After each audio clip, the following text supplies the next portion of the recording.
Welcome to Nintendo Dads, episode 452, recorded on November 9th, 2023. On tonight's episode, we might get a special guest. We'll see. And we talk about Nintendo numbers, Nintendo movies, Nintendo bundles, Nintendo stuff. Oh my. Jesse, you know what to do.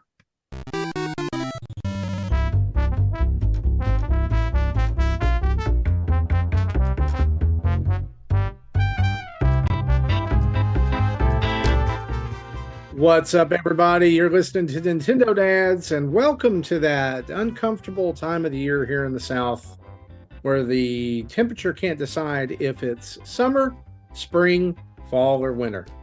And thus, everyone's just miserable. Fun.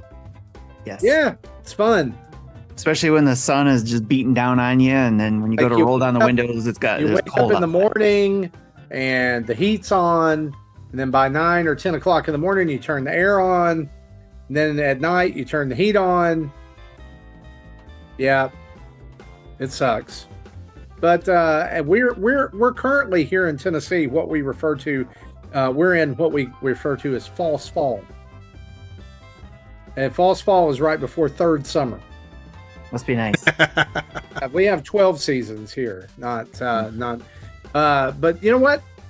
Not 12 seasons. We've got four Nintendo Dads on the show, and I held up a 5 because I'm in Tennessee. May don't do math good, but the whole gang's here tonight for episode 352, performing for you. And so Justin Masson, what is going on? Look, how the heck are you, man? Hey, I'm doing all right. Yeah, I'm doing nothing wrong at all. Doing good. Thanks for asking. Happy to be here. Excited because it is the number time, and I love talking Nintendo business nerdy numbers, and so I'm excited to jump into it. Did you bring your business sport coat? I didn't bring my business sport coat. I did leave it upstairs today. But man, I'm jumping in. I'm excited for it. It's good times. More people are getting interested in the business Nintendo stuff. I hear on shows, oh, let me tell you, it's business Tim, it's business Greg, and I'm like, y'all are just. It started here. It started here. I think so. It did start here, and it hurts when people just copy you. You know? Yeah. Well, speaking of copying this, Tim Off, how you doing? Good. Am I doing a good job copying you guys? Is it working? It just, we just had to do something. That was a good segue. I'm good. That's had a great Extra Life last weekend, and looking forward to seeing what you do, Marty, and your Extra Life thing this weekend. So yeah, it was a lot of fun. Had fun hanging out with the peeps that came and hung out with me, and got to play a lot of games. So it was good. And it's like, even with the work week, it was still like, awesome. Yeah. Very cool. How about you? How was your week? This has been a really hectic week. The weather has been, it is what it is, but I'm nearing the end of this semester of seminary. And so that means it was like 2 weeks left of class after this week. So everything is coming due, all the big tests and papers and junk like that. And so just not fun as far as the workload goes. So not like the workload is proportional to the video game load, right? Mm-hmm. One goes up, the other goes down. But that'd be inversely proportional. But I'm happy to report Christmas has arrived to the South in the form of Little Debbie Christmas tree cakes. Oh, geez, you just reminded me. And boiled custard. And I have squirreled away here in a freezer at my office Christmas tree cake ice cream. Yes, I had that. Wow. That was good stuff. I'm so excited. I'm waiting. I'm going to celebrate a successful Extra Life with Christmas tree cake ice cream. There you go. I found really good about that, by the way. You'll have to tell me how surprising it is when you take a bite and the cake pieces taste just like the cake pieces, not soggy or anything. It's like you're eating the actual cake, but it's in the ice cream. And it's like, how'd they do that? Let me make you just a little bit more jealous. A lady that we know she's an elderly lady. She loves our family. She saw me post on social media a couple weeks ago about a Christmas tree cake cheesecake.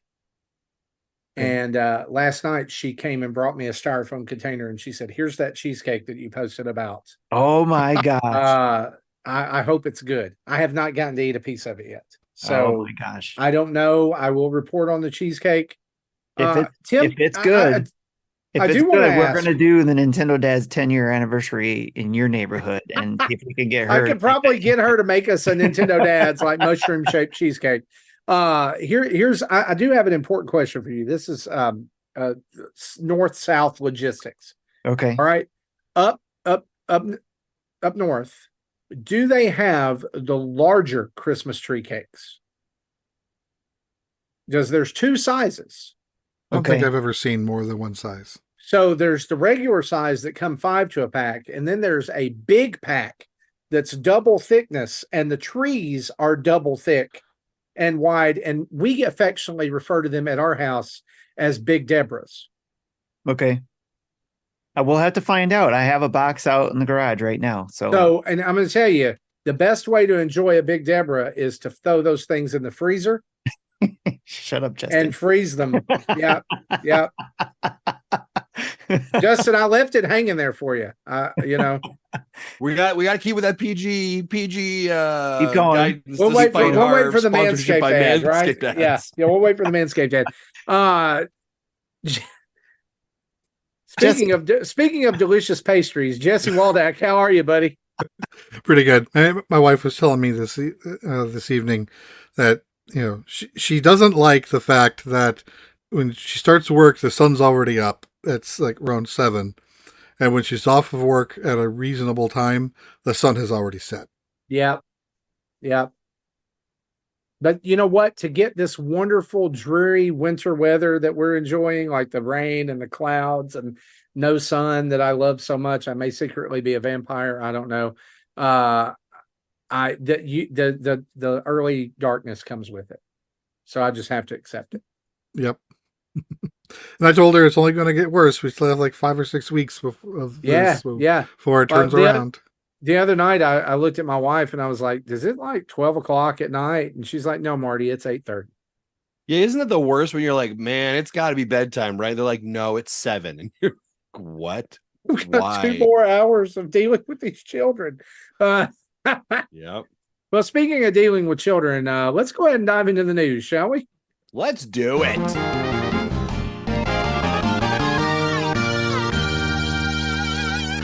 And as you know, our you give love a bad name. What does that even have to do with news?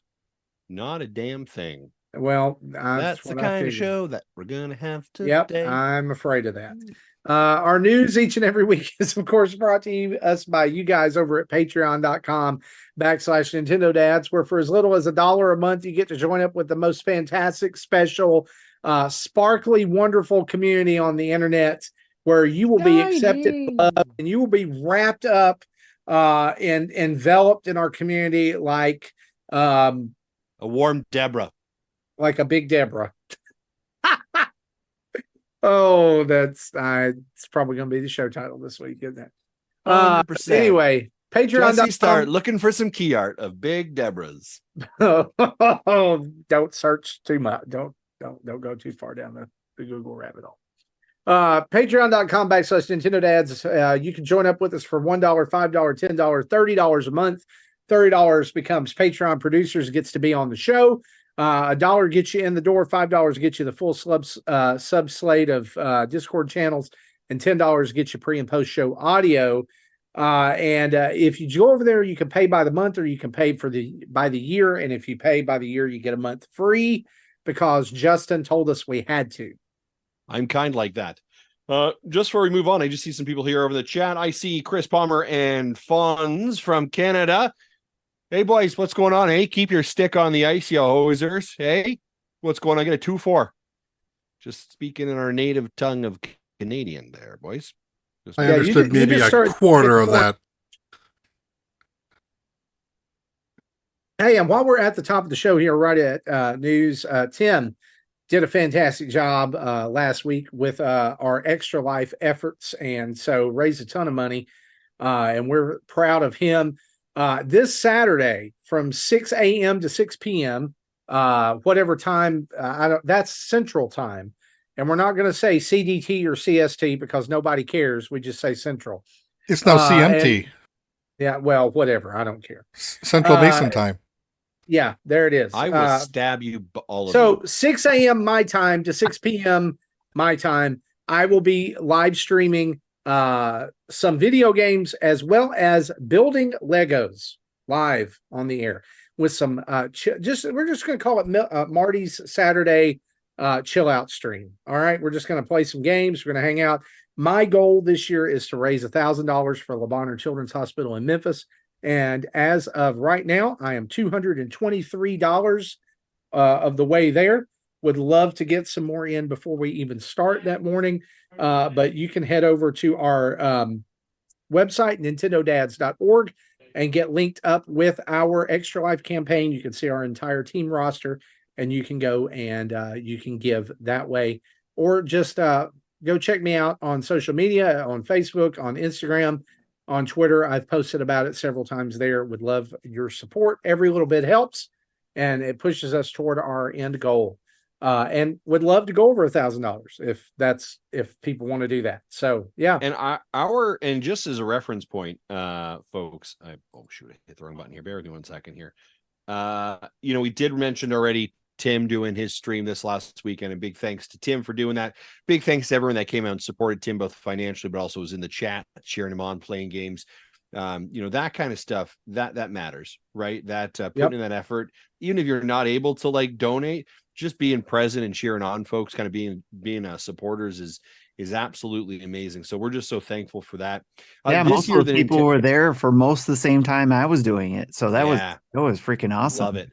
This year, folks, we have, I believe, we legitimately have the highest goal that we have ever set for Extra Life as a team, and it's $10,000. And you might say that's outrageous. That is absolutely outrageous that you have a goal of $10,000. Well, ladies and gentlemen, last year you showed up in droves and put us well over. That pushed us beyond our highest limit ever, which I think last year was $6,000 if memory serves. And maybe Tim or Marty, you can double check me on that. I'm pretty sure it was like $6,000 last year.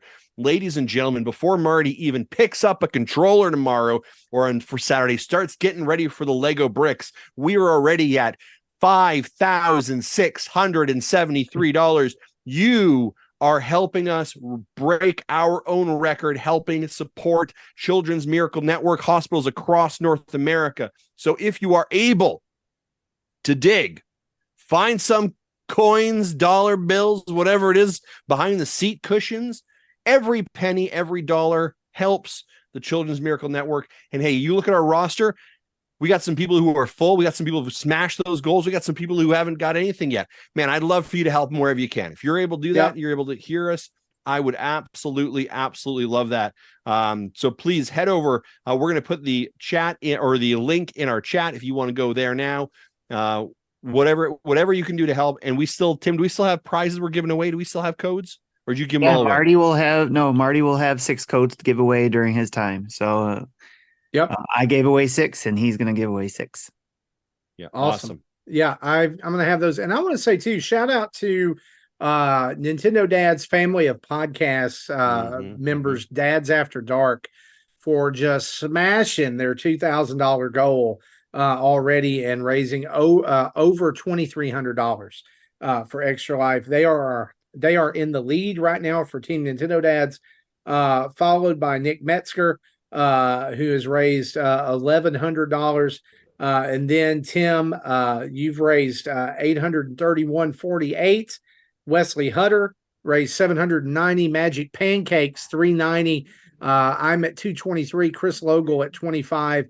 And then we've still got Isaac and Jacqueline Amira and Sophie who have some totals there you can go after. Justin, I'm not going to rain on your parade or anything, but I am going to tell you this, that Isaac came in and pushed our goal up, by $2,000. And I'm like, what are you going to do for Extra Life? He's like, I don't know. You know what? Hey, I'm going to be honest. Folks, ladies and gentlemen, if you've been with us long enough, this is a story as old as Tale of Time. Last year was Isaac's first year. He'd always supported Marty. He'd always kind of been in the background, cheering him on, helping with food, helping with games.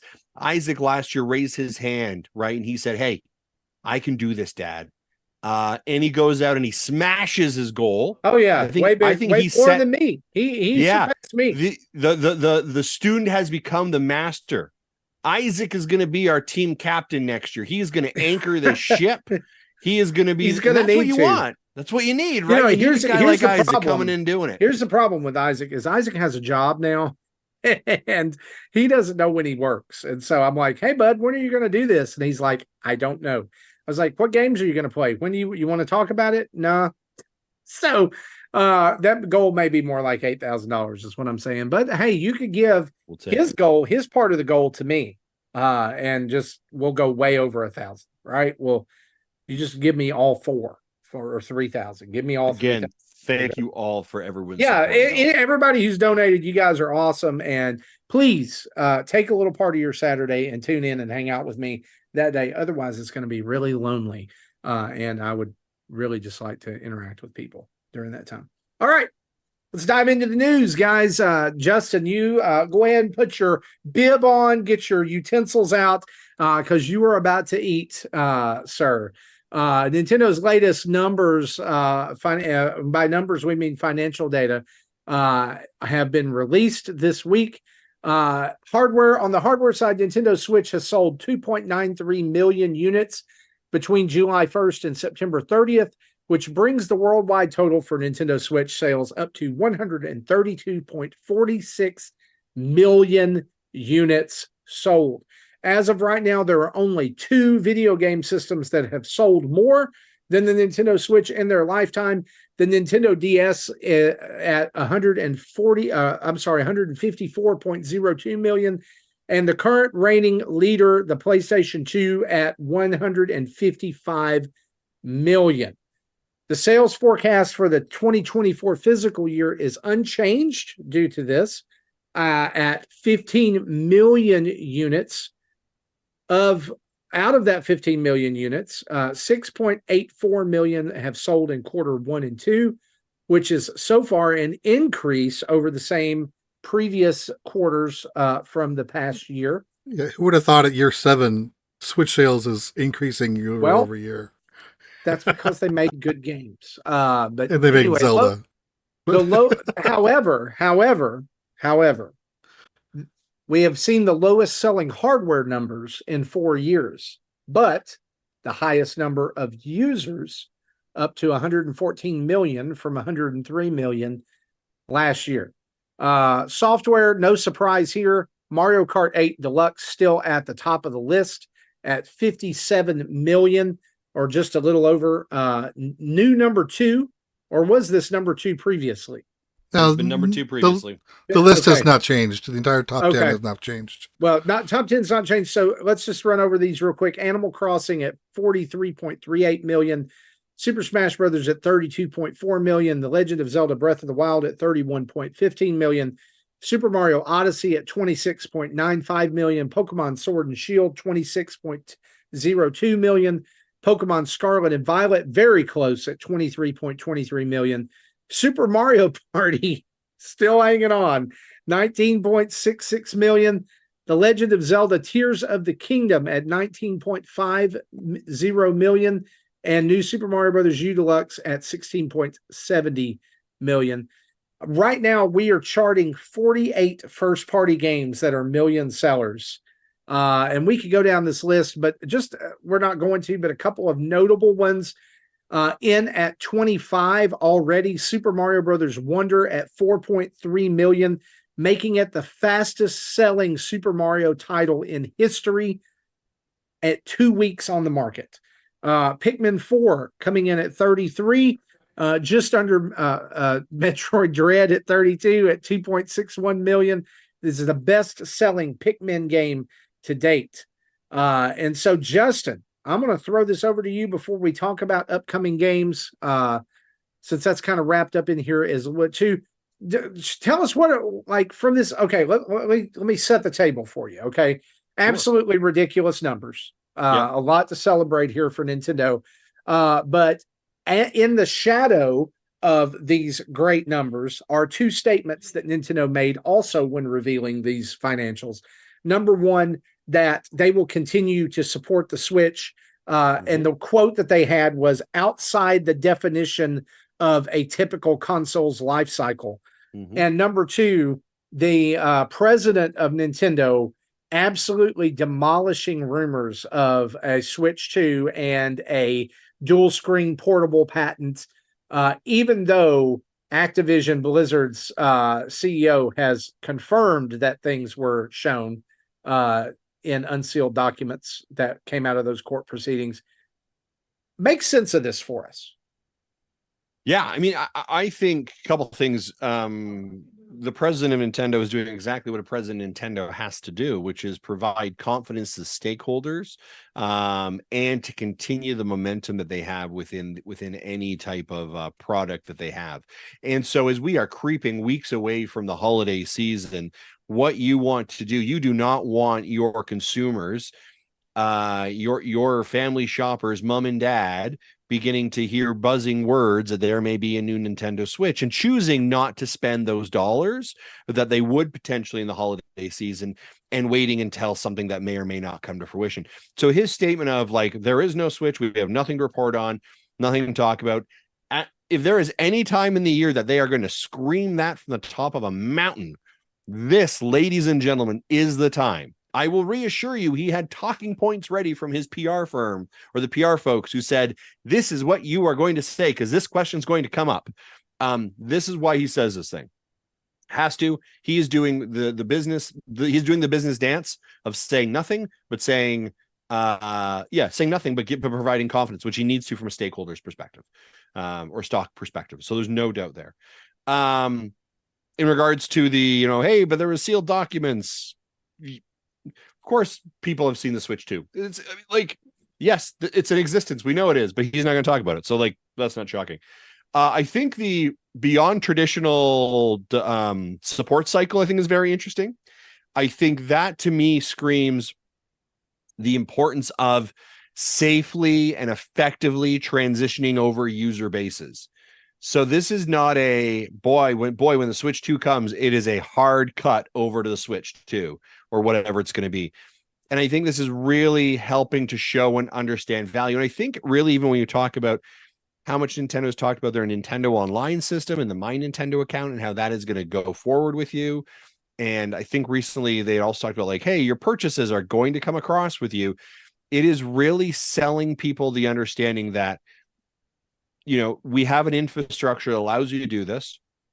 You're not going to lose the value of it. And this is why you should purchase, our new platform. And so I think that's exactly what they need to be doing. That's exactly a statement. And again, when you have this many Switches in the wild, 132 million units, you have to talk about your long-term support, because even if you are a mom and dad who sort of like hears the rumor of the new Switch console coming out and you're like, well, I'm going to buy a new thing now. Is there going to be no games in a year from now because they're all drying up? Comment is no, there isn't. We are going to, or no, that's not true. We continue to have support. And as you look into 2024, you already see this, right? We have got the new Princess Peach game. We've got Luigi's Mansion 2. We have got Paper Mario, 1,000 Year Door, right? Metroid Prime 4. Maybe, who knows? Somewhere sitting out there, right? But I think this is exactly what they should be saying. I think it's great. I think the question will always be asked, can Nintendo catch up to the DS or to the PlayStation 2? I don't think so. I don't think the Switch can on their current cycle. However, which sort of leads us into our next statement. We saw earlier. Let's put it this way. In October, they came out with a new Nintendo OLED. It's the Mario one. It's the red one, right? They announced this week that on November 19th, the OLED Smash bundle is now available for you, right? So what you're probably seeing, and I think in reflection, Marty, to the question of like, hey, we're seeing sort of the the numbers dwindle down from a hardware perspective, what do we end up doing? Bundles. Nintendo has clearly stated that their objective has always been like one per. The original objective was one per household. Then it's like one per family member, and now it's multiple per family member. Excuse me. So here are your collector bundles. You're right. You've got those collectors out there who want all the different variants, the different skins, all the different, SKUs. So you are now tapping into probably the market that is more the collector's market at this point, as opposed to the just accessibility normal market, right? I think that's probably what you're seeing. It's a little bit of, I made the joke before of like, hey, how many do we got in the back? Okay, go take them out and paint them red, right? And repackage them and send them out. Is it that? Well, let me ask you this. Let me stop you right there, because here's a thought that crossed my mind as you're saying that. Is it that, or is it we're 7-8 years into the life cycle almost, 6-7 years into the life cycle of the Switch? Is this people who are going, oh crap, my day one launch console or the first year console is on its last legs, I need a new one? Yeah, I think that could definitely be a model in there. I think there's a couple of models for sure. I think there is, or SKUs. I think it is the potential replacement. And as a person who is still rocking an OG Switch, along with an OLED and a light, that every time it turns on, it literally sounds like a rocket is coming out of the back of it. My wife turned to me a couple days ago. She's like, is this thing gonna make it? And I was like, I don't know, but we're holding on. We're holding on and riding the lightning to see what's gonna happen in this. I have no Justin, clue. you want to get that Mario Kart OLED bundle to replace that one. I do. I actually kind of do, to be quite honest, but I'm like, no, I'm not pulling the trigger on this. I'm not doing that. I'm gonna hold out to the new one for sure. By the way, we've got Ninfrendo who says, I've been taking a drink every time Justin yawns and I'm a little tipsy. I'm sorry. I don't know why it just hit me like it just. There it goes again. So I want to throw this out here for those of you who may be listening and don't know what Justin's talking about. Nintendo did announce this week that the Super Smash Bros. Ultimate Nintendo Switch OLED bundle is coming on November 19th. So just a little over 2 weeks away. USD $349.99. This comes with the Smash exclusive Joy-Cons, which you too can create with white electrical tape and a gray set at home.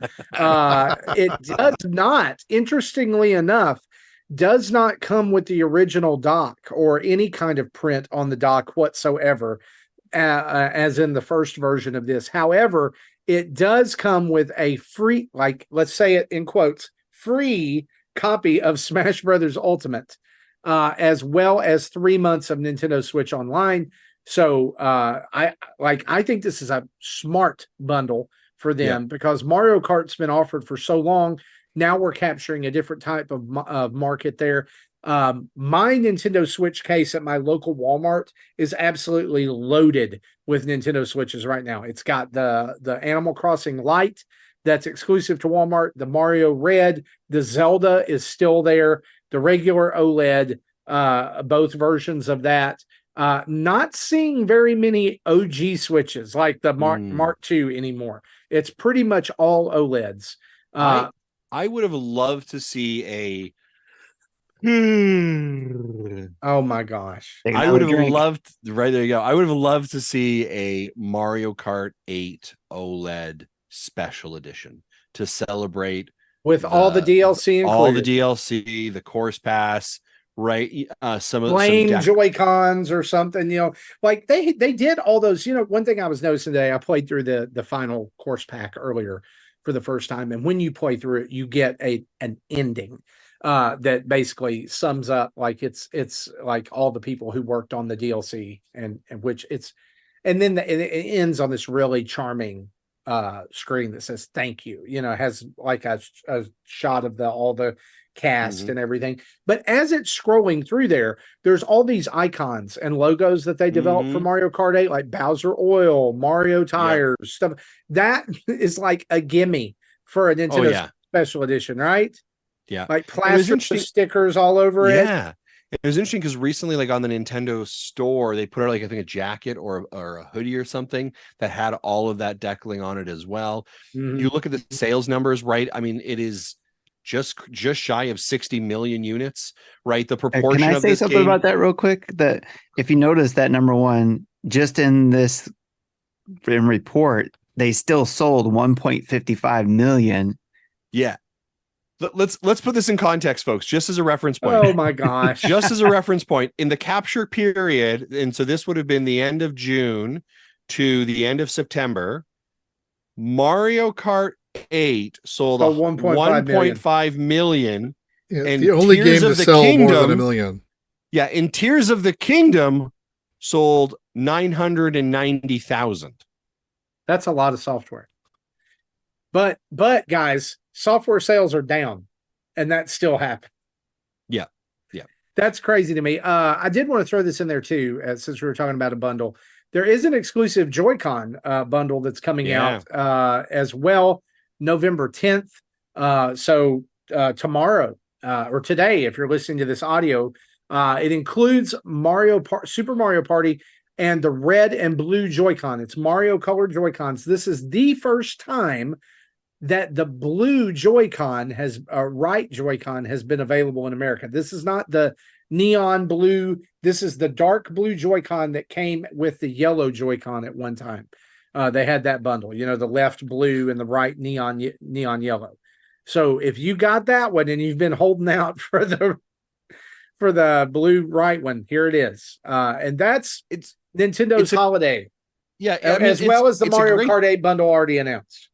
Yeah, it's a great deal if you don't already have that game. I mean, you are getting either a free game or a free Joy-Con. However you want to look at that. It's not free. It's $100. Okay, so it's not free, but it's just a little bit more. You're getting a set of Joy-Cons, and you're getting Mario Party for free. I mean, for $20. Fair. For $20. That's fair. Not a bad deal. Not a bad deal. Okay, it's a $20 game at this point, right?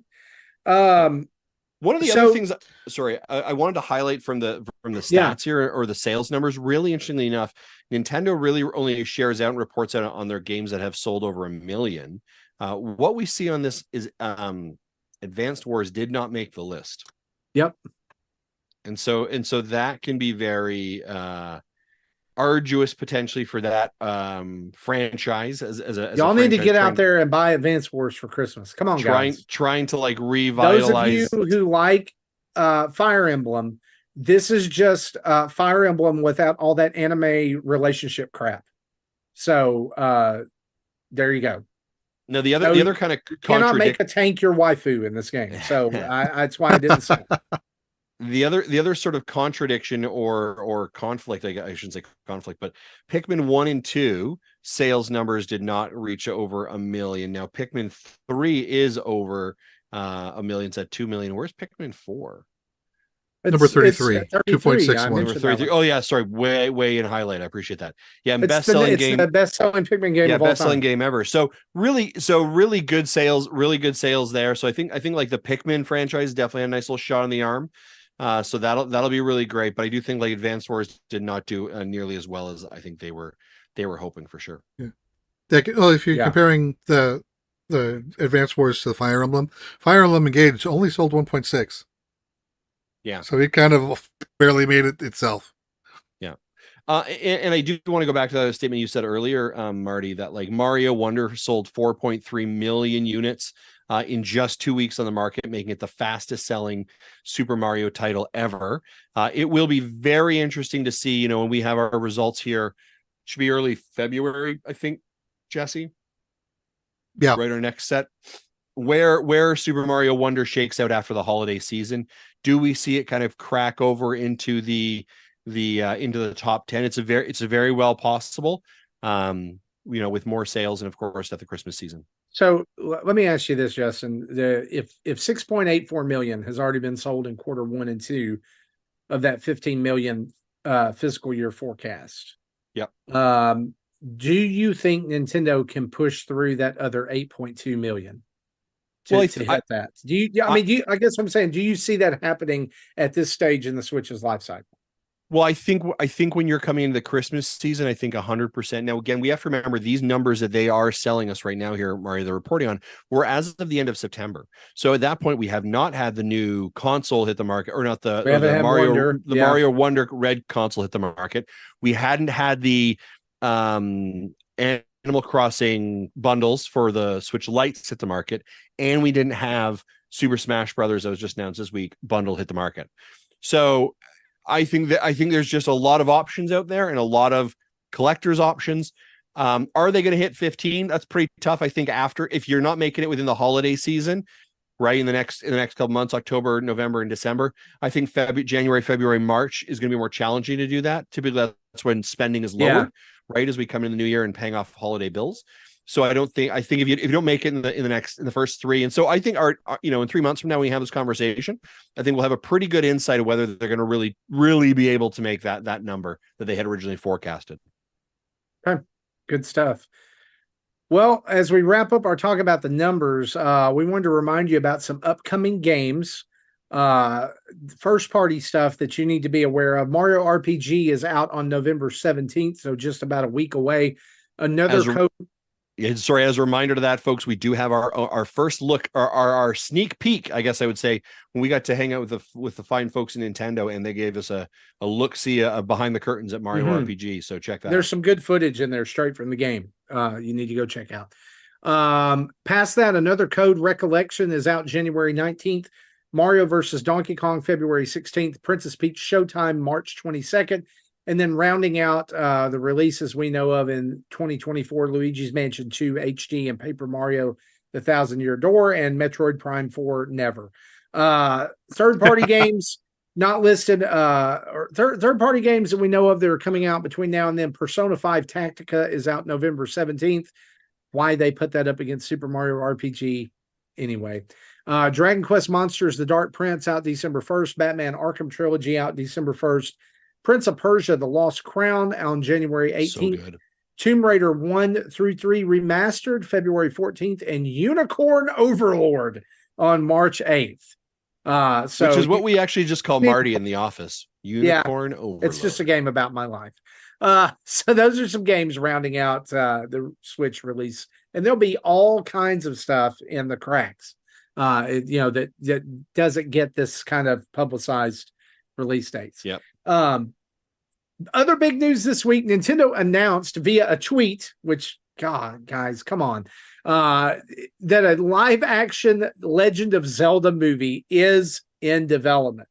Not a rumor. Miyamoto himself announcing this. The film will be co-produced by Shigeru Miyamoto and Avi Arad of Arad Productions. If you don't know that name, you are familiar with his work, I promise. He's been involved in various Sony movies, including both Spider-Verse movies, and is working on the third. Uncharted, all Spider-Man movies from 2002 through No Way Home, both Venom movies, as well as the critically acclaimed Triumph Morbius. And it's Morbin time! And various TV shows going back to X-Men, the animated series, and Spider-Man, the animated series. Wes Ball has been tapped to direct the movie. If you are not familiar with that name, he has directed the Maze Runner trilogy and the upcoming Kingdom of the Planet of the Apes.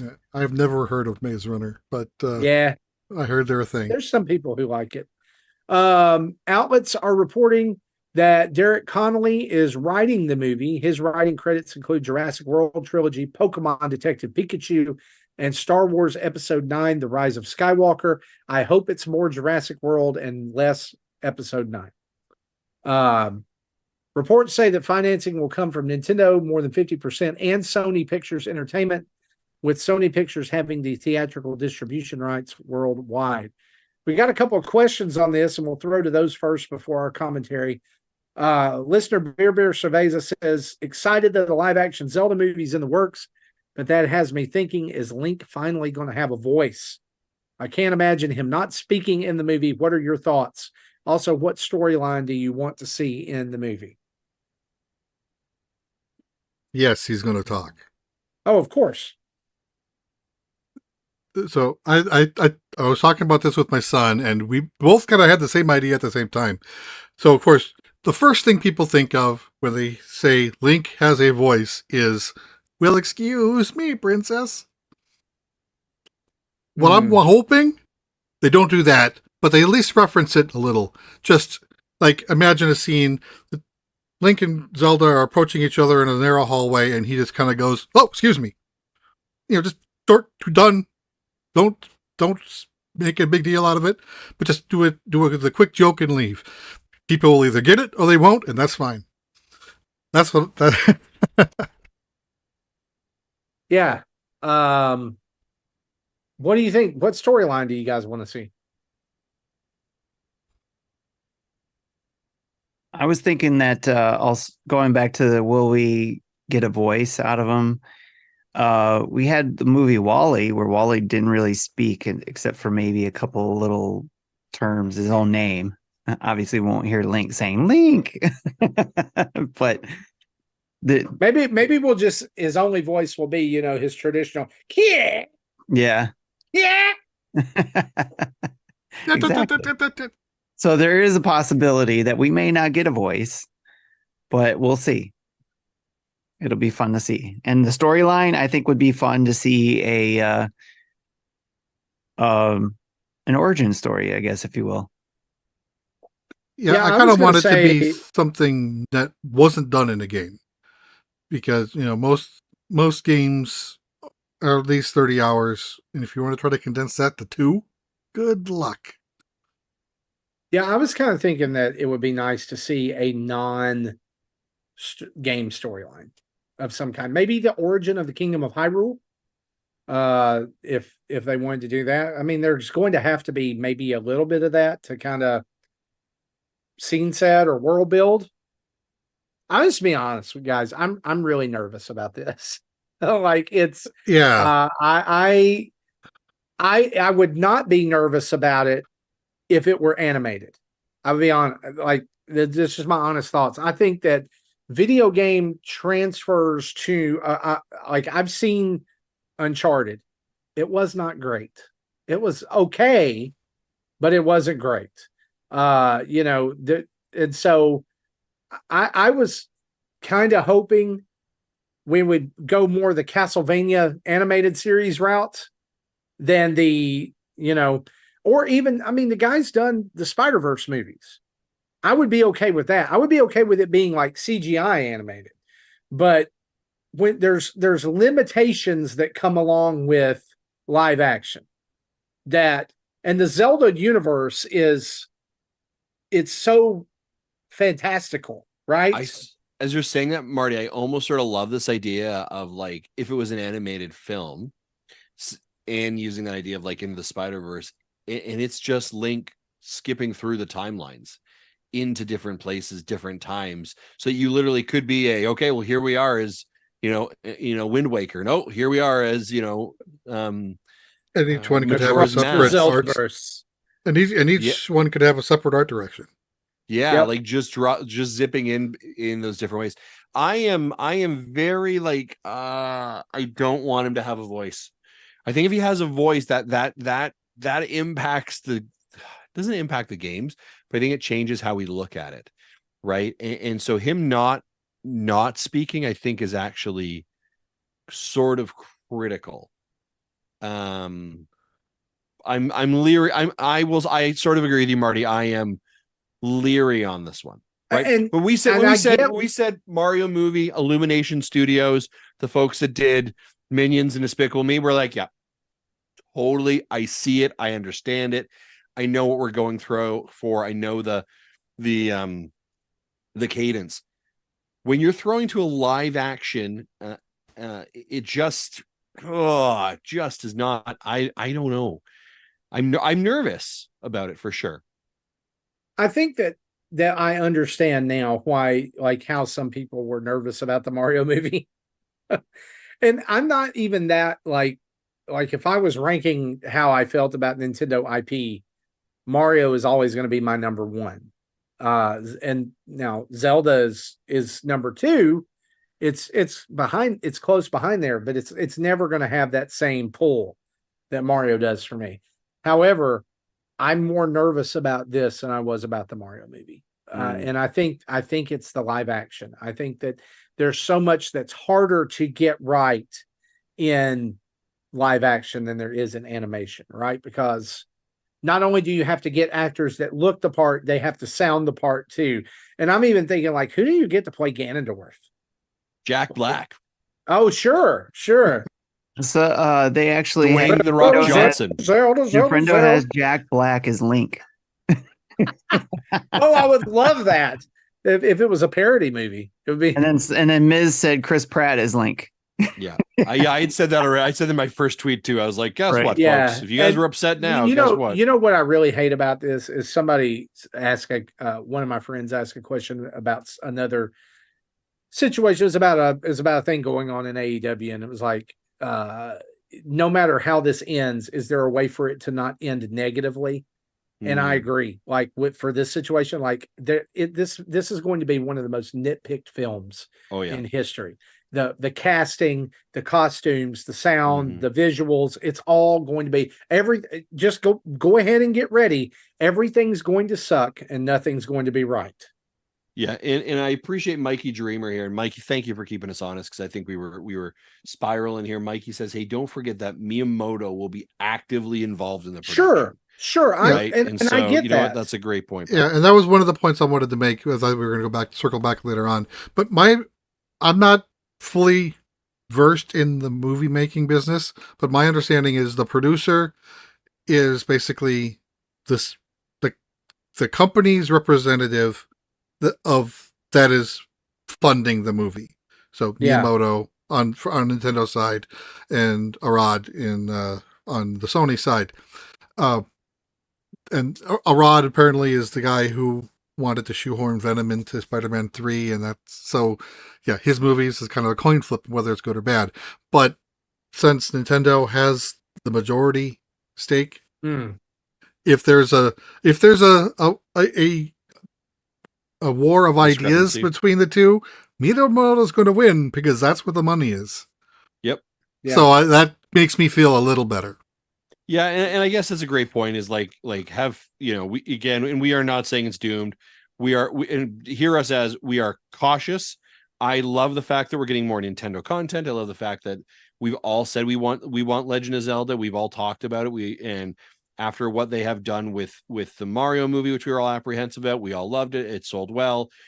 It is just I am struggling right now because of and we are struggling to understand because we have such a rich history involved with these characters of what does that look like. And we have these conversations because we genuinely care, right? I just really hope that lands well. And so I guess just, take it as like, we are not poo-pooing the idea, but just like, man, I'm like, when that first trailer hits, we are all going to be like, yeah, all right, what do you got for us? Let's see how this looks to you. Yeah, I mean, I'm gonna go see it. I'm glad Nintendo's continuing to make other movies.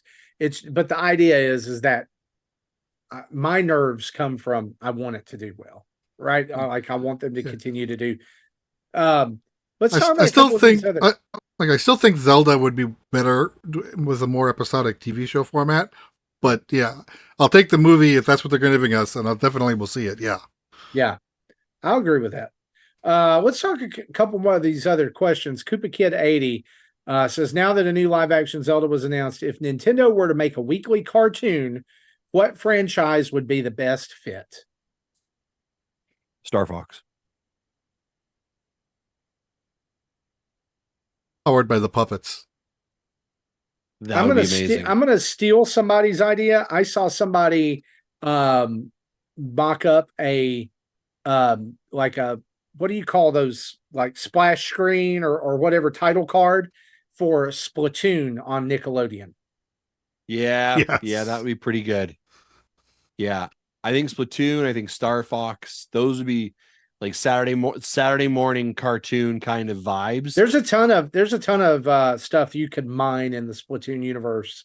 Yeah. For a 20 episode cartoon series or 10 episode, however, And I really sort of hope that Star Fox, so that's a great idea. I do sort of hope like that's what Nintendo sort of looks at, right? Is okay, let's start really taking a look at these franchises, these IPs, and let's greenlight a cartoon series regarding Splatoon. That would kill, right? Let's greenlight a Bluey-esque Animal Crossing TV show. Oh, now I'm hooked. Voiced by Nick Offerman as Tom Nook and the other woman from Parks and Rec, right? Like, I can hear it now. I need all the bells you have. Yeah, exactly. Like I'm all about that life, son. Yeah. Like, Tim, hey, let's get awful quiet over there. You've been awful quiet, Tim. What do you think? Splatoon idea I was like, I'm not even mentioning my idea because that is awesome. I know your show is sci-fi horror Metroid. Right? Come on. No, I was thinking the Metroid. We talked about this before. The Metroid one would be the anime, like the Castlevania one, I think. Oh yeah. It makes sense for that to be like I'm all in on that. Like that. And then I was thinking like the baby Mario, Baby Luigi would be a good cartoon Muppet one. Babies, but it's Mario Baby. Right. He also asked us this: do you think they can pull off a Smash Brothers Ultimate Multiverse movie? Answer to that is no, because otherwise it would take 45 years.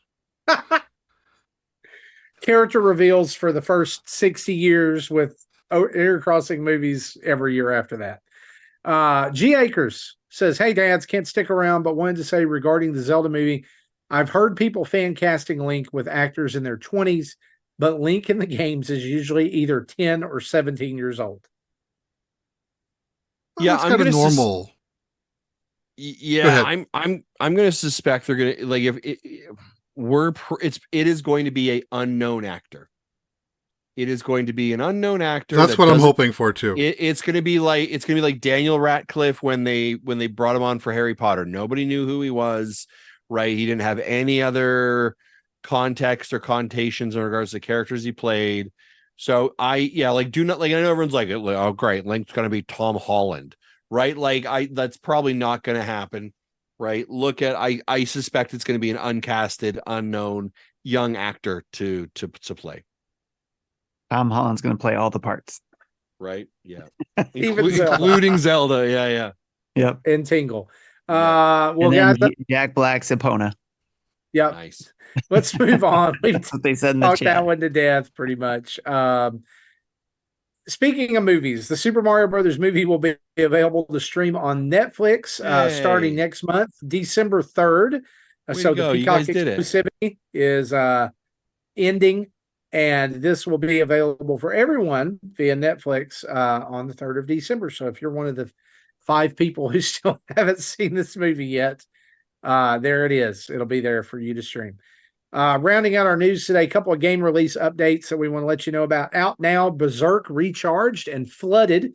Both of those games we have videos for on our YouTube channel if you want to check out and see what they're all about. Also, a reminder that the Mario Kart 8 Deluxe Booster Course Pass is now finished, with Lave 6 dropping with a huge amount of content, 4 new playable characters, 17 new Mii costumes, and 8 new tracks. They're fantastic. You owe it to yourself to go and play these. And this Booster Course Pass is also available for Nintendo Switch Plus Expansion Pass members free. In quotes, free. Prison Break Jail Escape Simulator is out soon, or out now on Switch, as well as Sanabi. And then out soon, this coming week, will be the 36 Maximus Cup, featuring Super Mario RPG to get us ready for that coming out. That starts tonight until November 13th at 10:59 p.m. Pacific time. Hogwarts Legacy is coming out. And by the way, we have seen footage of the Switch release at this point that is out there. It was actually, you cannot record the video on the Switch for some reason, probably performance issues, but video is on social media of someone playing it on a Switch, and it looks and plays fantastic. So if you've not played this open world Harry Potter game, Tim, Monday, Tuesday, right? For you, that's the day. I have it. Yeah, I have it pre-ordered. So yeah, and so Tim, you're gonna put some video up on that, eh? Of course, yep. Yeah. So if you're on the fence about it, wait for Tim's video. Yeah, definitely stream check this that out. one so people could come hang out and watch. And I will go ahead and tell you this: I have this and have played it on PS5. And if it plays well on Switch, you owe it to yourself to play this. If you're a Harry Potter fan, it's fantastic. Great story. Well done. Very well done. Turok 3 Shadow of Oblivion is out on November 14th. The Last Faith is out on November 15th. And Flashback 2, yes, the sequel to that Flashback from the 90s is out on November 16th. And later on this month, Worldless on the 21st, Colored Effects on the November 23rd, and SteamWorld Build out on December 1st. And Tim, I think you're going to have a preview of that up pretty soon, right? Yep, I'm going to be doing a preview of that, maybe a stream of that as well. Awesome, awesome. This weekend, well, not overlapping you, but some point around that. Yeah. Well, that's all of our news. Let's take an ad/bathroom break for Manscaped.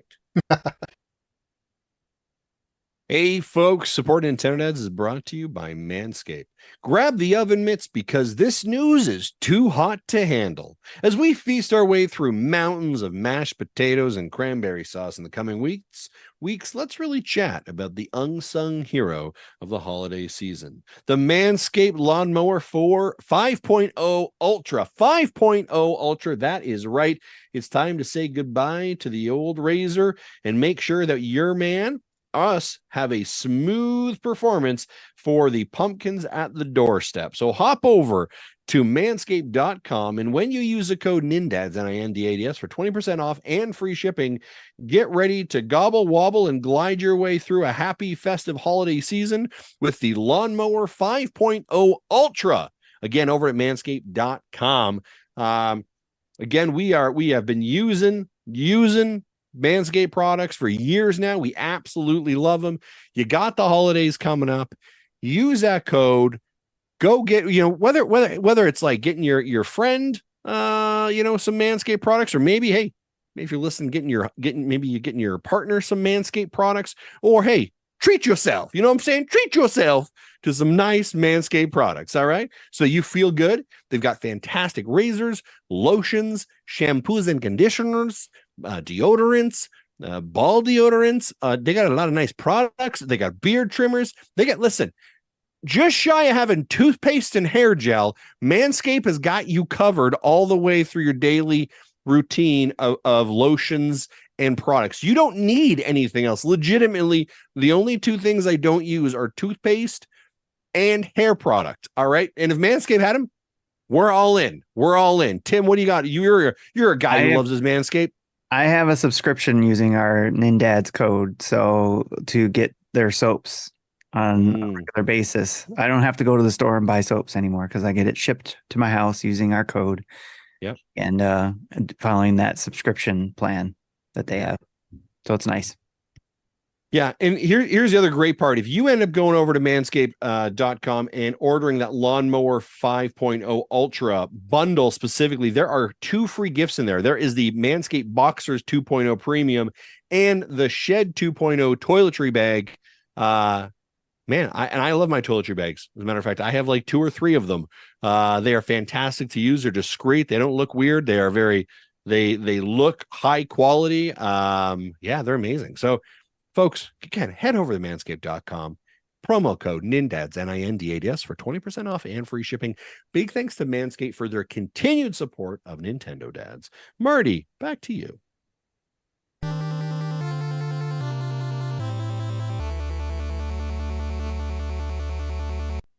All right, so it's time to discuss a fun little tidbit here. PlayStation announced that they are removing Twitter/X integration from the PS4 and PS5 consoles next week.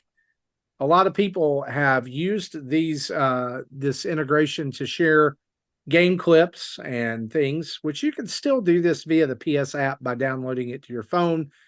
But this is notable in that they're removing a pretty widely used feature. Xbox also did so earlier this year.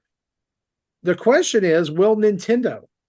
Because right now it's pretty easy to share, to social media from the Switch, from our captures and our photos. What do you think, guys? Are they going to follow along with this? And why do you think all of a sudden is this happening, other than the fact that Twitter is fast becoming a dumpster fire?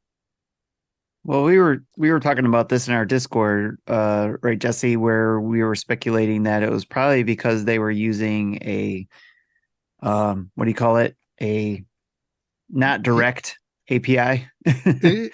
Yeah, well, yeah, they use the systems use an API to talk to Twitter's backend systems to read and write. And with the changes that Elon has done over the past year, it also includes a cost increase for the use of said API. Up to the words of, up to now it's like thousands of dollars a month for using it significantly, which you got 135 million switches out there. That's significant. So that's the reason. I think that's my answer to your why is this happening is it's just the costs are just getting out of control, and the companies are trying to limit what they spend, and because of that, I think Nintendo might. If they don't do it right away, it just will not be part of the successor. I think that's more of what you'll see is that it won't be part of the whatever's next. The problem I have with this is that it is a feature that is really nice. It's easy. Of course, you can do it through the app, and that's probably just. But this is also what happened to one of my favorite apps earlier this year. I was a frequent user of Apollo, which was a Reddit app that is way better than the stock Reddit app. And Reddit jacked the cost for its API up into the millions, or to a point where it was going to cost the creator of Apollo millions to maintain it. And they basically appealed it, and Reddit basically said, "Tough, we're doing it." And Apollo doesn't exist anymore, which really sucks. I don't understand why why the company would want to lose income on the premise of, hey, let's jack the cost up, and they may pay it, they may not, and we'll risk this sure income that we have. I kind of think that they're wanting to shut down the APIs, but they need to get the businesses to stop using them first. That's true. Yeah.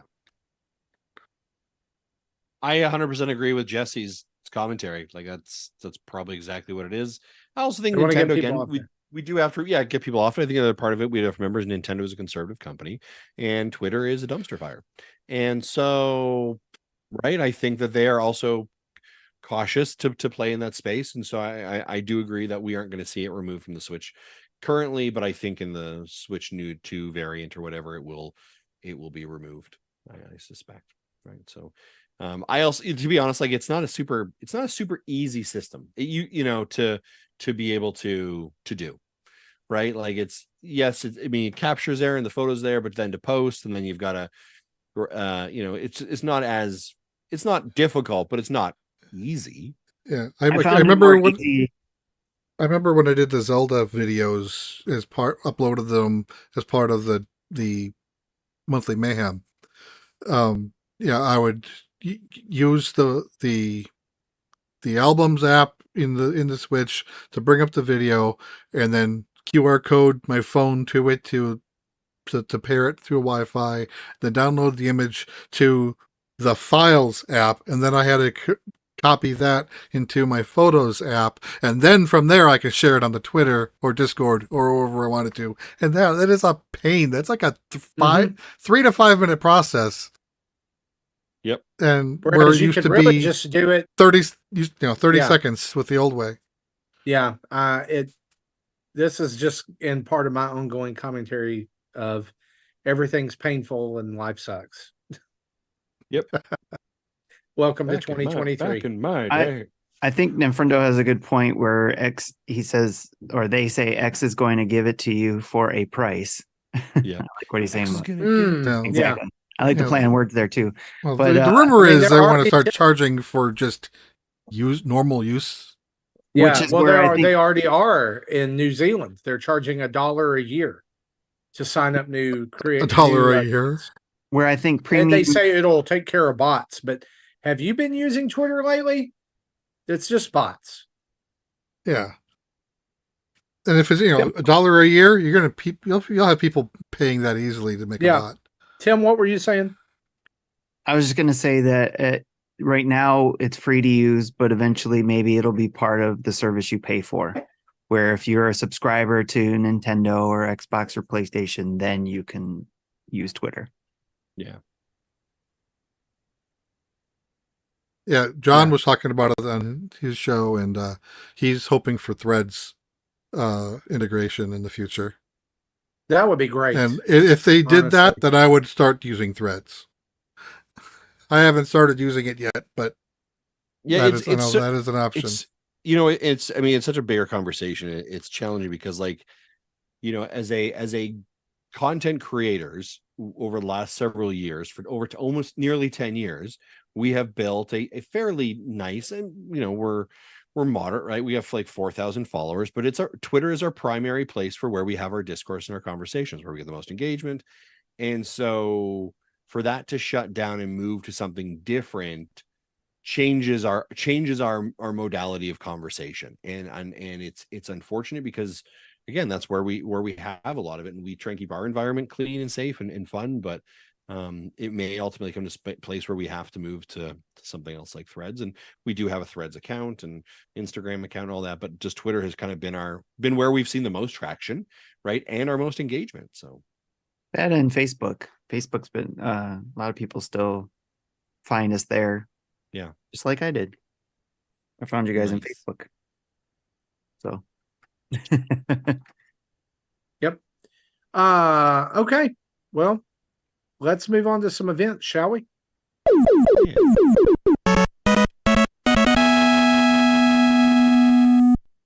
Couple of things we want to remind you about. Tim, when's the next table?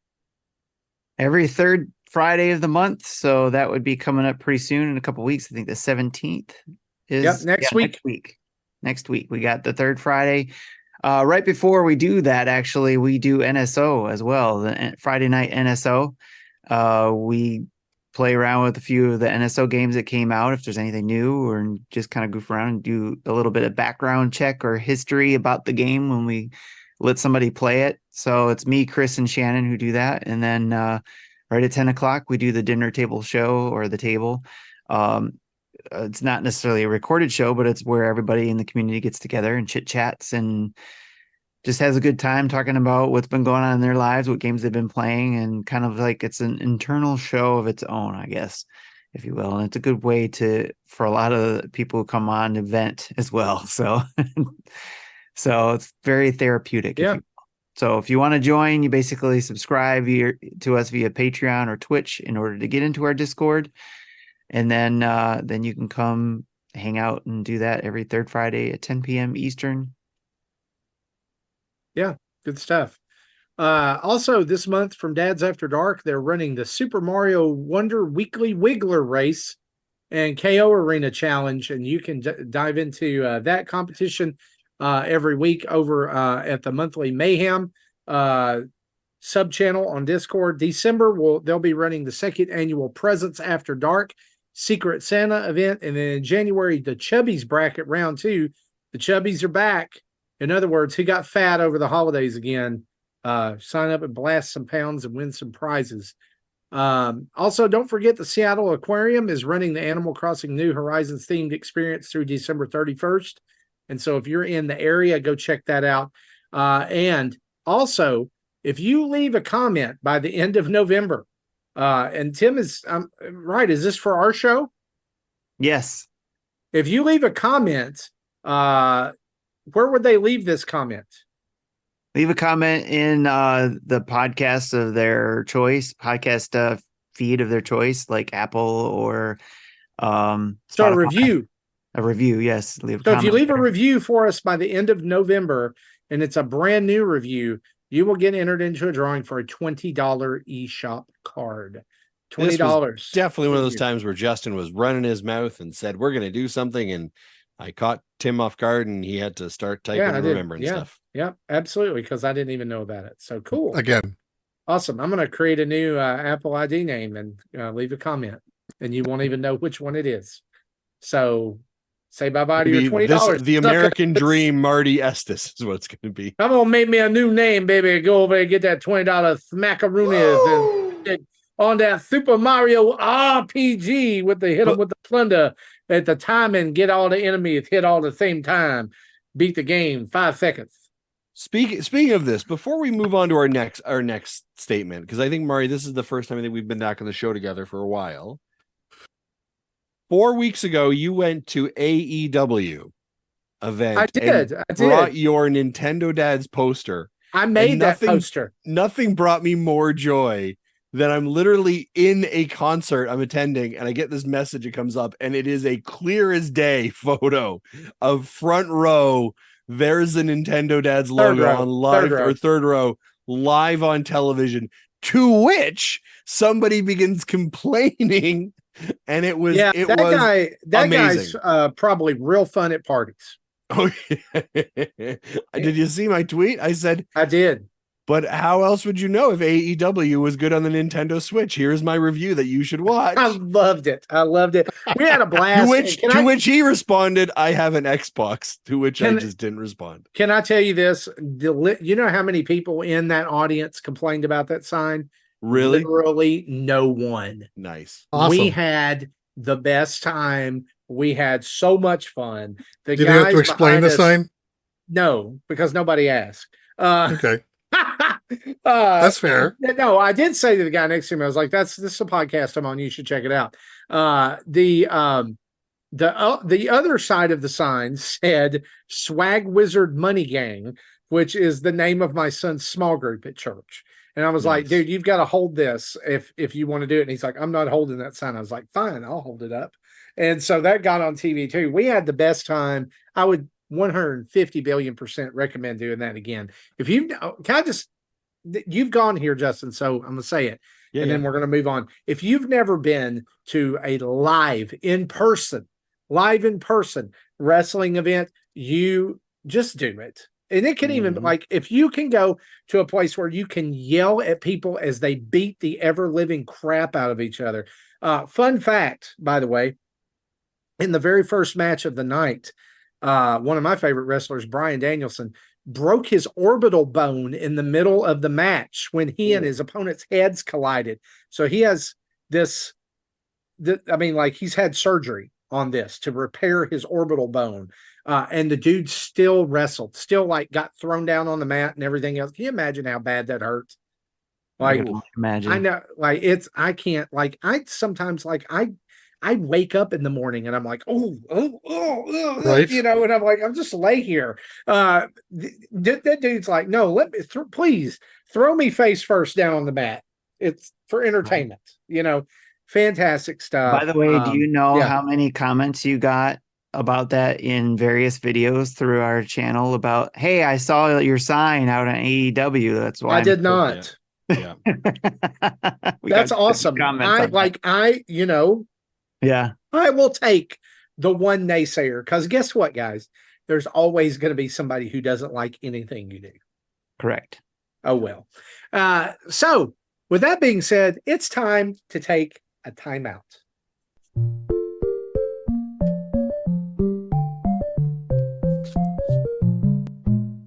And hey, Marty, that could have been that was already your timeout. Let's just call that my timeout.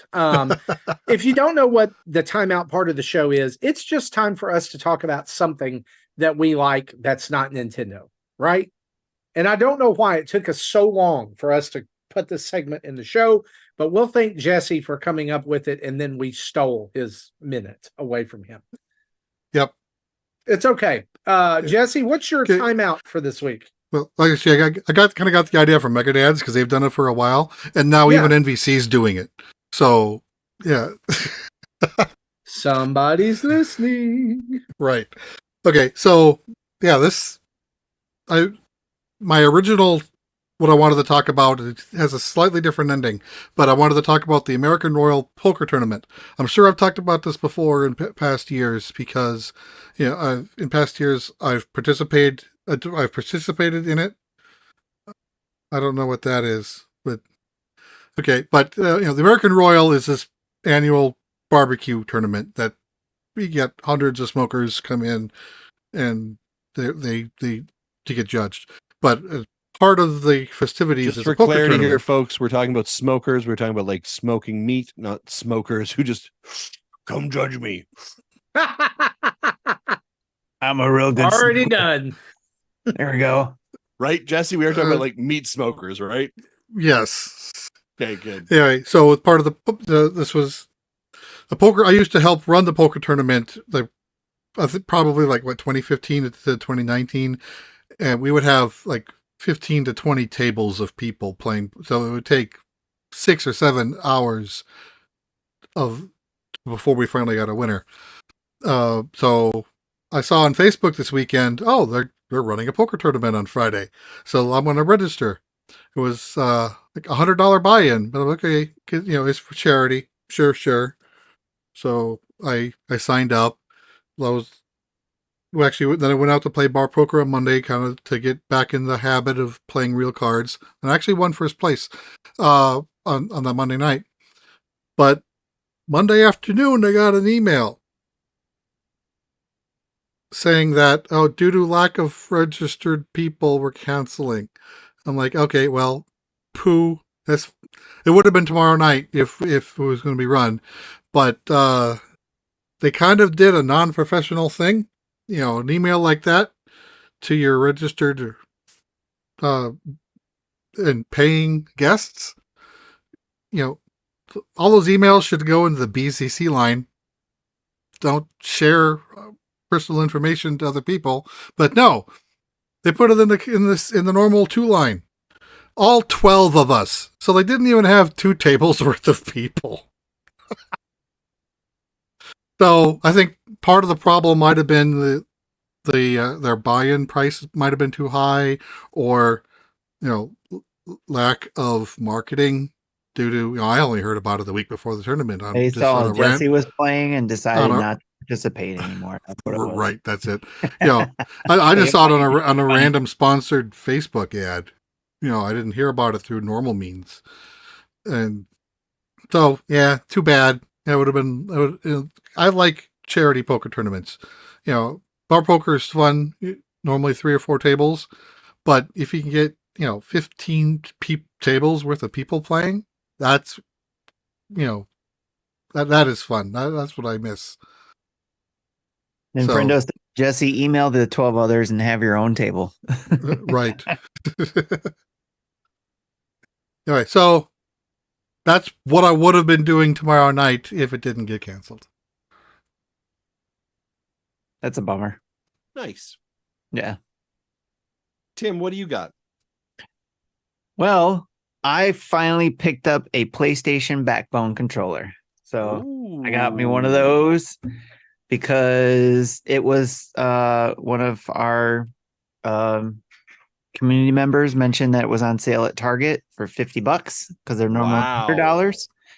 It's still on sale if you can get it until the 11th, I believe. So if you go out there to a Target, you can get one for $50.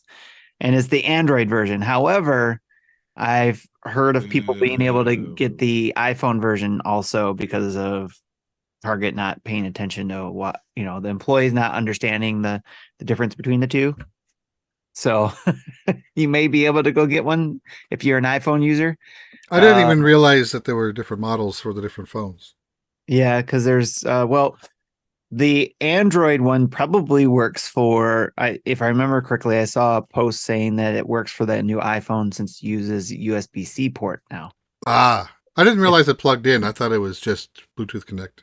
Yeah, it's got a USB-C plug right here. And then the iPhone one has a Lightning plug, but this one, I believe, will also work for the iPhone 15. That makes sense. But double check their site to make sure. With the PlayStation backbone, or maybe why this one is sort of branded specifically for PlayStation, is they're encouraging remote play with it. Is that right, Tim? It is remote play, and also because PlayStation, for whatever reason, will only allow remote play with their controllers. So if you have a phone, you can do it with your phone with a PlayStation controller. Got it. And do remote play too, but it's you can only do it with their controllers. It's not like Xbox where you can get any third-party controller that supports Xbox and then play, their Game Pass online. It really sucks that I have a backbone. I have one of the black ones, and I got a new iPhone and it no longer works, and they offer nothing. They're like, they had a silicone adapter that you could get for the backbone when the 14 came out that would make it fit, right? But now it's just like, if you have the new USB-C iPhone, you can buy another backbone on our website. So they didn't even try to build an adapter or anything like that, which I hate that. And I probably, if I go buy one now, another one, I'll probably get the PlayStation edition, because eventually, when I do have good Wi-Fi that's coming, I will want to stream my PS5 to my phone. Well, and I just do it locally. So, I mean, if you got good Wi-Fi in your house, that's really all that matters. So if you're just playing it in your house. But that's the thing I like about this, is because I can use the PlayStation 1 also for Xbox Game Pass. So I can access my PlayStation 5 games. I was playing Sea of Stars on this, and it was fantastic.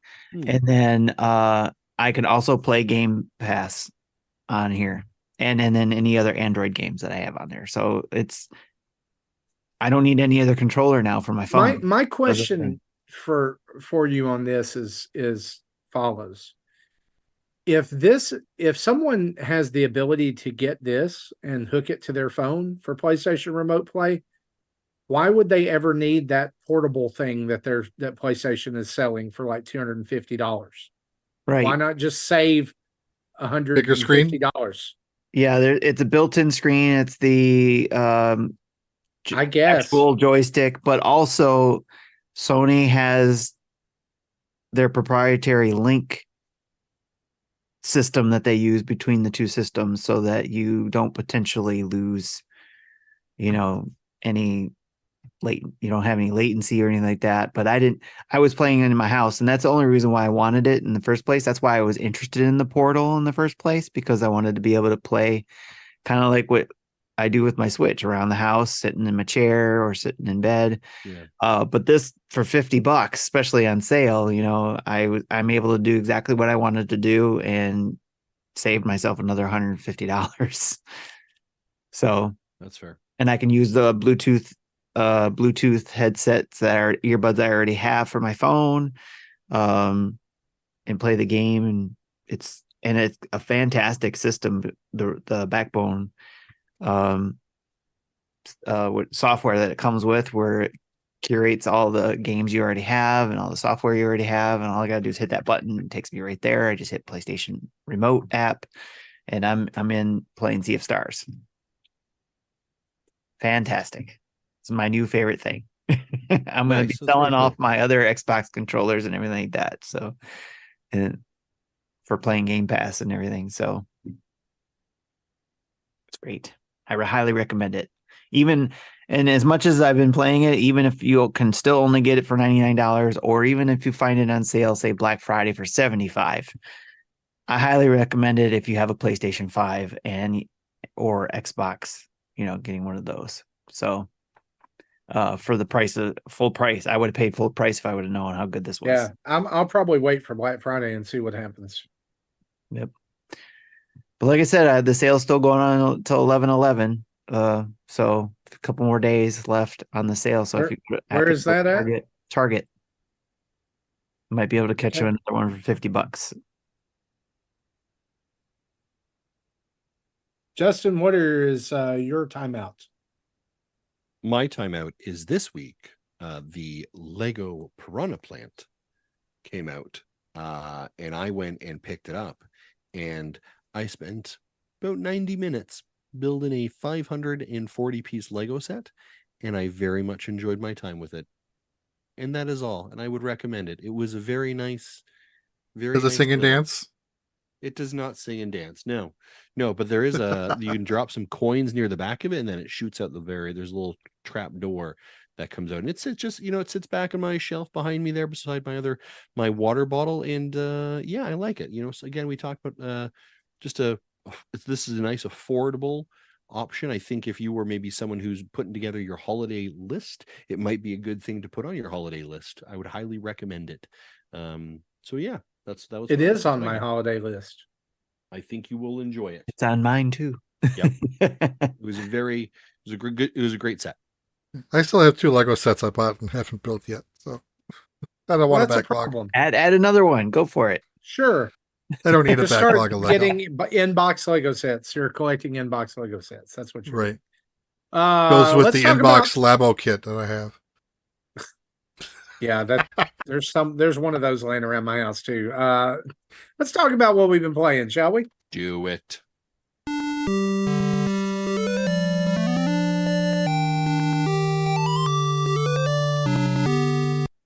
So a couple of games that we've all been playing, or several of us have been playing. Justin, you and I have been dipping back into Fortnite for this OG season, and it seems like actually a lot of people are dipping back into Fortnite. It's kind of rekindled some interest, even though it's going to be somewhat. I heard it set a consecutive player record. Yeah, the highest record that Fortnite has ever had actually occurred. I think it was last weekend. So yeah. So what's so appealing about this? I think it's nostalgia. That's really what it is. Nostalgia is the appeal for everything, right? So for those who don't know, it's known as Fortnite OG. The Battle Pass season, a couple things to stand out here is 30 days as opposed to what has traditionally been usually about 90, give or take. The Battle Pass is 50 Battle Pass levels as opposed to 100. So those are 2 big, pretty significant things. And they're using skins or variant skins from kind of earlier in the OG time.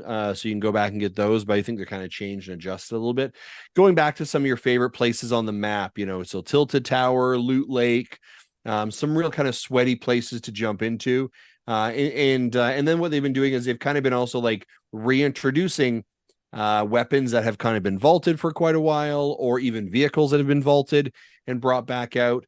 But it's very interesting to sort of like replay Fortnite, the 2018 version of Fortnite, with some of the 2022 adjustments and modifications they made, such as like vaulting or no build modes, sliding, right? It really dynamically sort of changes the game. And so I think the interesting part about it, again, with a condensed season of 30 days and 50 battle pass levels you have to accomplish, you sort of really need to get in there and you need to grind. And so I think that's really why we're seeing such a peak value or peak user count right now, is people are definitely getting in there. I will tell you that I have jumped in and typically I can do pretty well. And there's been a couple times that I'm placing like 86, 85. Other times I'm somewhere in the top 10, top 15. I've only received 1 battle royale since the season has started. I will tell you it was a pretty hot hand, though. I did eliminate 16 other people to get to that spot, so I felt pretty good about myself, if I'm being really honest with you. So I do think it's just sort of getting back to remembering what's going on. Tim, what's going on, buddy? So you guys were talking about this, and Sophie just came down. She's watching us, and she came downstairs and was like telling me why she's also one of those people that jumped back into it because this nostalgia of it and going back to the original OG. And Sam jumped back into it too. So yeah, I think it's very interesting, and sort of we read the tea leaves a little bit behind the scene. Remember about 2 weeks ago, Epic laid off almost 900 employees. That was a pretty big layoff.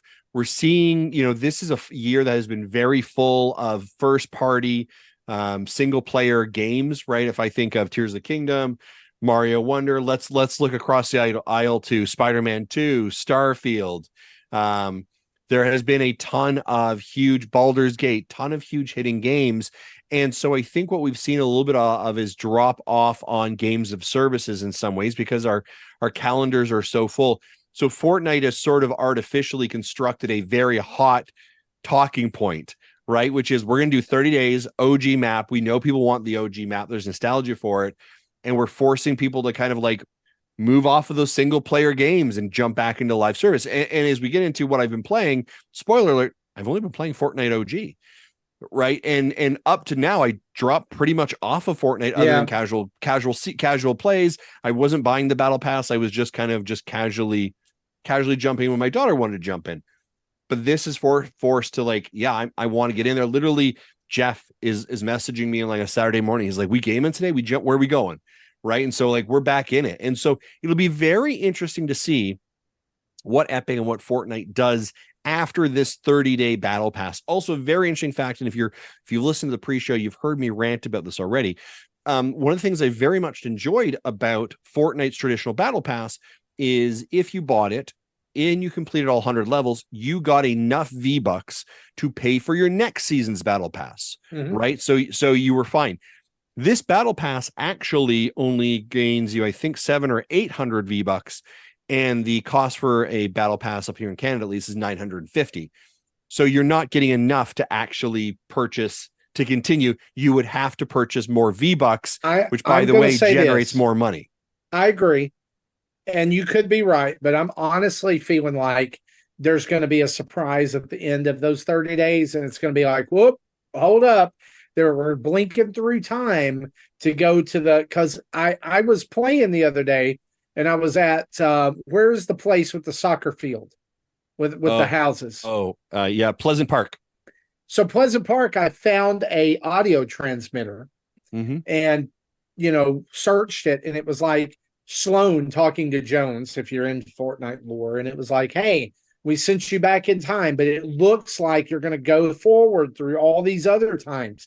So I think what's going to happen is there's like 4 skins or so that you're going to have 30 days to get. Then it's going to zip forward and it's going to reveal the second half of the battle pass, the second 50 levels. And you've already paid for it. Interesting. Yeah. I don't know. Like, they've never done a 30-day season. Yeah. But you may absolutely be right. It may be hey, we got to make some cash, guys. Yeah. Well, and that's the other interesting part. I did say in the pre-show, this model of short season and not being able to earn your way for a free battle pass the next season is very in line with what we've seen Activision Blizzard do when they rolled out Overwatch 2. And that was one of my big bone of contentions also there. Sorry, go ahead, Jesse. And also they recently increased the price of V-Bucks. Correct, right? And then on the midst of, we have staff layoffs, right? So it's a little bit questionable, I think, in some of these things. But I will say, from a gameplay time, I'm enjoying it, having a great time. It is good to get to play with some of the old weapons, and unvaulted stuff. I do. One of the things that I've been kind of a little, I guess I was like, I don't like that, was not being able to find any cars to drive. Yeah, there are only the golf carts. Correct. Just golf carts, but there's like these references that like the ATVs are coming back. Well, the ATVs are back today. Stuff, so the ATVs, see, I think it's going to be. ATVs are back today, as are the surfboards. And Loot Lake is now like the Kevin Cube is there. So you are right. They are accelerating season stuff where all of a sudden you're like, hold on a second. And here's the other thing. Have you noticed this? There's absolutely no swimming. They took it out. Correct. Yep. So you're slogging through the water again, like you used to in those early seasons. I hate it. Yeah. So it is very interesting, but it did exactly what sort of it was supposed to do, which is to pull me away from all these other first, single player games, which I'm like, listen, I got Mario RPG coming up here in a week, and I gotta bang out some other games in my backlog. So that is a bit of a challenge for sure. Yeah. But yeah, that's what I've been playing actually. Well, I've been playing another game that you talked about, and I think it's on your list. So why don't we move back to you? Okay. So Tim and I have been playing Suika Game. So has my wife and daughter. And it's infected Justin's house as well. If you're not familiar with this game, it's a fruit matching game that looks super deceptively simple until you start playing it. And you're piling up the fruits and trying to match them, and they're getting higher and higher. And if any of the fruit ever clears a line at the top of this container, then you're out. It was like $2.49 on the eShop. I don't know how much it is right now. It's $2.99 now. Okay. At one time it got down to like 50 cents. Yeah. But I will tell you the power of this game. Like the other night, I handed the Switch to my wife. I was like, I think you'll like this. She handed it back to me 2 hours later and was like, you're going to have to take this away from me. Yeah. My wife has done the exact same thing. Literally, she has been playing the Switch Lite in bed. And when she got up this morning, she's like, where's the Switch Lite? And started playing. Tim, what's your experience with this been? I'd say there's 3 things I think have to change in this game. I would love a leaderboard where you can actually put in your initials. Okay. I would also like a leaderboard where I can see how my friends are doing. And I would like a split screen option to play with two players. I like that. Definitely. That makes sense. Yeah, for $3, I'm going to pick this game up and give it a try because I was reluctant, but yeah, for $3, I'll give it. Yeah, I originally found out about it on Twitter. Like people were, posting about it, and I was like, "What in the world is this?" And I didn't think it would be all that interesting. I was like, for $2.50, sure, I can. There's definitely it's like more than you expect, and there's more strategy there than you expect in there. So because it's just basically you're stacking fruit. The fruit you to get to the next level fruit, and then the fruits that match, they combine to be the next level fruit. So, and you got to be able to strategize where you're going to be putting those fruits at. Yeah, full disclosure here. Has anyone ever gotten to the watermelon and got it off the board? It comes off the board? I think it off the board? I got the watermelon. It's the end. No, you didn't get the watermelon. You got the melon. If you combine 2 melons, it becomes a watermelon and it disappears. It evolves, like that's the end of the circle. So the watermelon, I thought I got a watermelon and it just stood there, and I was waiting for another watermelon or something to make it goes apple to like cantaloupe to pineapple, and then the 2 pineapples combine into like a green melon, like a honeydew. And then there's a level, you get 2 honeydews to combine. There's a level above that. Maybe that's what it was. I got done. And I was like, I got one and it shot fruit out of the top when it happened, like in some like freak chain reaction, and it didn't allow it to pop and go away. Okay. And so I have this photo on my Switch of like, I did get a watermelon one time. Nice. Anyway, Tim, let's just continue with you. What have you been playing? Well, a lot of my gameplay was covered through Extra Life, so I was able to get through some more of Super Mario Brothers Wonder, Splatoon 3 with some people, Mario Kart 8 Deluxe. In fact, I think back on Splatoon 3, I think that's what I played with Sophie and Sam, and then others from the community joined in. And I haven't played Splatoon 3 in so long. I was horrible at it. Just like it was just horrible. You can go back and try to find footage of that and just watch how just horrible I was. There were some really good people, and Friendo, I think, was one of them that was in there. And it was the Nin guys, like Ninfrendo and Informant. They were on the same team and just totally wiping the floor with us. And then when more people came to join in, it was like, whenever those 2 got together, they just wiped the floor with everybody. So, but anyways, yeah, that was fun. Mario Kart 8 Deluxe was a lot of fun. I had a pretty good group there, about 6 total racers, 6 or 7. So that was fun. Mario BB was there a couple times. It was funny too because BB Cerveza, I call him BB. Sorry, Sophie's trying to correct me over here. So. And darn it, I lost my train of thought. No, he was there at the beginning of my stream, and then later, by the time I ended, he was back up because he lives in Germany. When I was getting ready to close out, he was coming back online, so it was kind of funny. We also played Mario Party 3 on NSO N64. Chris, Shannon, and my friend Scott got to join in on it, so that was really cool because Scott came in.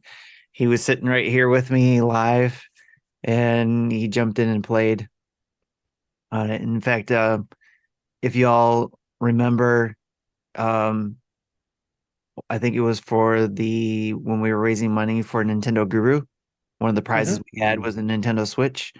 And trying not to sound shady, but he was one that submitted, donated a lot, and he was one of the winners, and he got that Switch. So that's cool.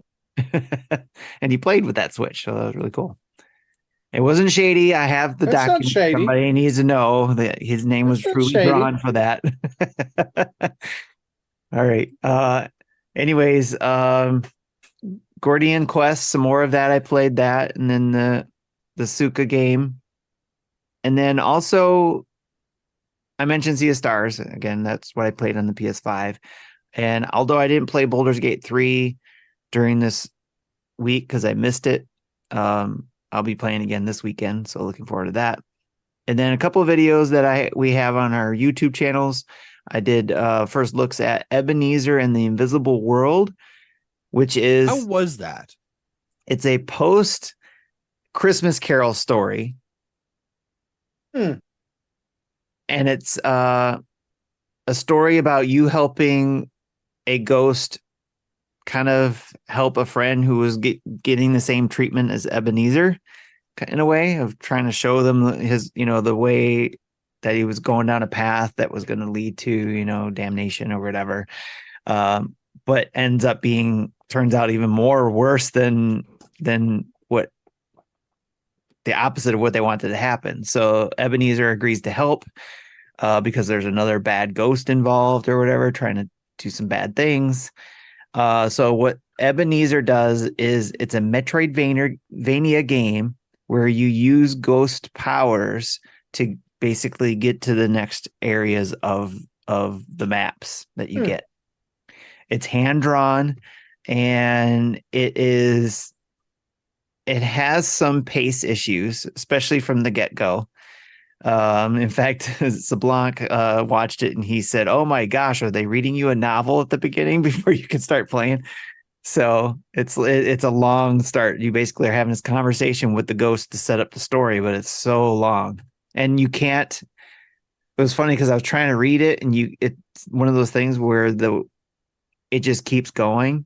Auto advance? Speed is off. It's auto advance, and you can't... I should have looked at the settings. Maybe there's something in the settings to turn that off, but there was no way to turn to stop it. It was auto advancing before I was done reading it, and I was trying to read super fast for the audience. So, but yeah, it was pretty decent game. It seems like it's a Christmas themed still, so it'd be fun to play around the holidays, I suppose. But definitely, again, the pacing was an issue, and I think there's more I got to play to get a feel for it, see if it's this way further into the game or if it gets better or not. So the verdict is still out on that one, but I like the premise. It's a post Christmas Carol movie type or Christmas Carol story. And I love the Christmas Carol movies and takes on that story. It's like Scrooged is one of my all-time favorite movies because I like that take on the Scrooge, the A Christmas Carol formula. So I like the idea of this one, and it's also Metroidvania. So I definitely wanted to check it out. So check out my first look at that game and see if it's something you want to check out or have any interest in. And go from there. And then the other game I've been playing, this one I highly recommend, especially if you love city builder games. It's called Flooded, which I also have a first look on, more of like a first look / let's play, because I did actually already play a run on it, because it's a roguelike type city builder game, but it's also called a reverse city builder game because instead of building up a city, your city is getting flooded and destroyed from a flood. So the objective of the game is to survive that flood and try to make it to the next stage of or era of your game. And you have to complete tasks to do the campaign part. There's other parts of the game that allows you to do more, like you can play leisurely, I haven't done that yet. I was doing the campaign because I thought that was pretty fun, where you get some tasks you got to complete in each of the eras that they have, and you got to get through 4 eras. And then you move on to the next phase of the game, or which is basically moving from one island to another once your island gets flooded. So, and if you go watch that video towards the end, you'll see that I'll just say this: watch and see, do I make it in time to get off the island? Oh, I think it's a lot of fun. It's a nail biter. Okay. But another highly recommended city builder game. I think it was a good take on that, switching up the formula where you're actually trying to get off the island and using some roguelike elements. That's what I've been playing. Okay. Jesse, what about you? Okay. The first game, I did a video on it that I think it went live yesterday or Wednesday morning. Berzerk Recharged. This is another one of those Atari games that get from the 80s that got a modern paint, coat of paint on it. So if Berzerk is, they call it a twin stick shooter. So true, you can run with one way and aim with the right stick, but you still have to use the right trigger to shoot. So it's like you're doing finger gymnastics. I would have rather just right is shoot instead of, the right stick is shoot, but that's a small nitpick. But you're running around trying to not die against an army of robots. They will either try to run towards you or fire weapons, projectiles at you, and you can shoot back at them to destroy them. Everything, I think, takes just one hit. I don't remember if some things might have taken a few others, but if you're in a level long enough, then the evil Otto, which is this big giant sphere with a face, will start bouncing around, homing in on you, and he is unkillable. All you can do is get out. So the game has an arcade mode that's just kind of infinite levels until you die. And then there's a leaderboard for that. And then there's mission mode, which has 20 more handcrafted levels that the goal is to kill all the robots that are killable. And then there is a finite space to run. So there's only normal. I did like the first 4 or 5. I don't remember exactly how many I did, but no more than 6 or 7 rooms.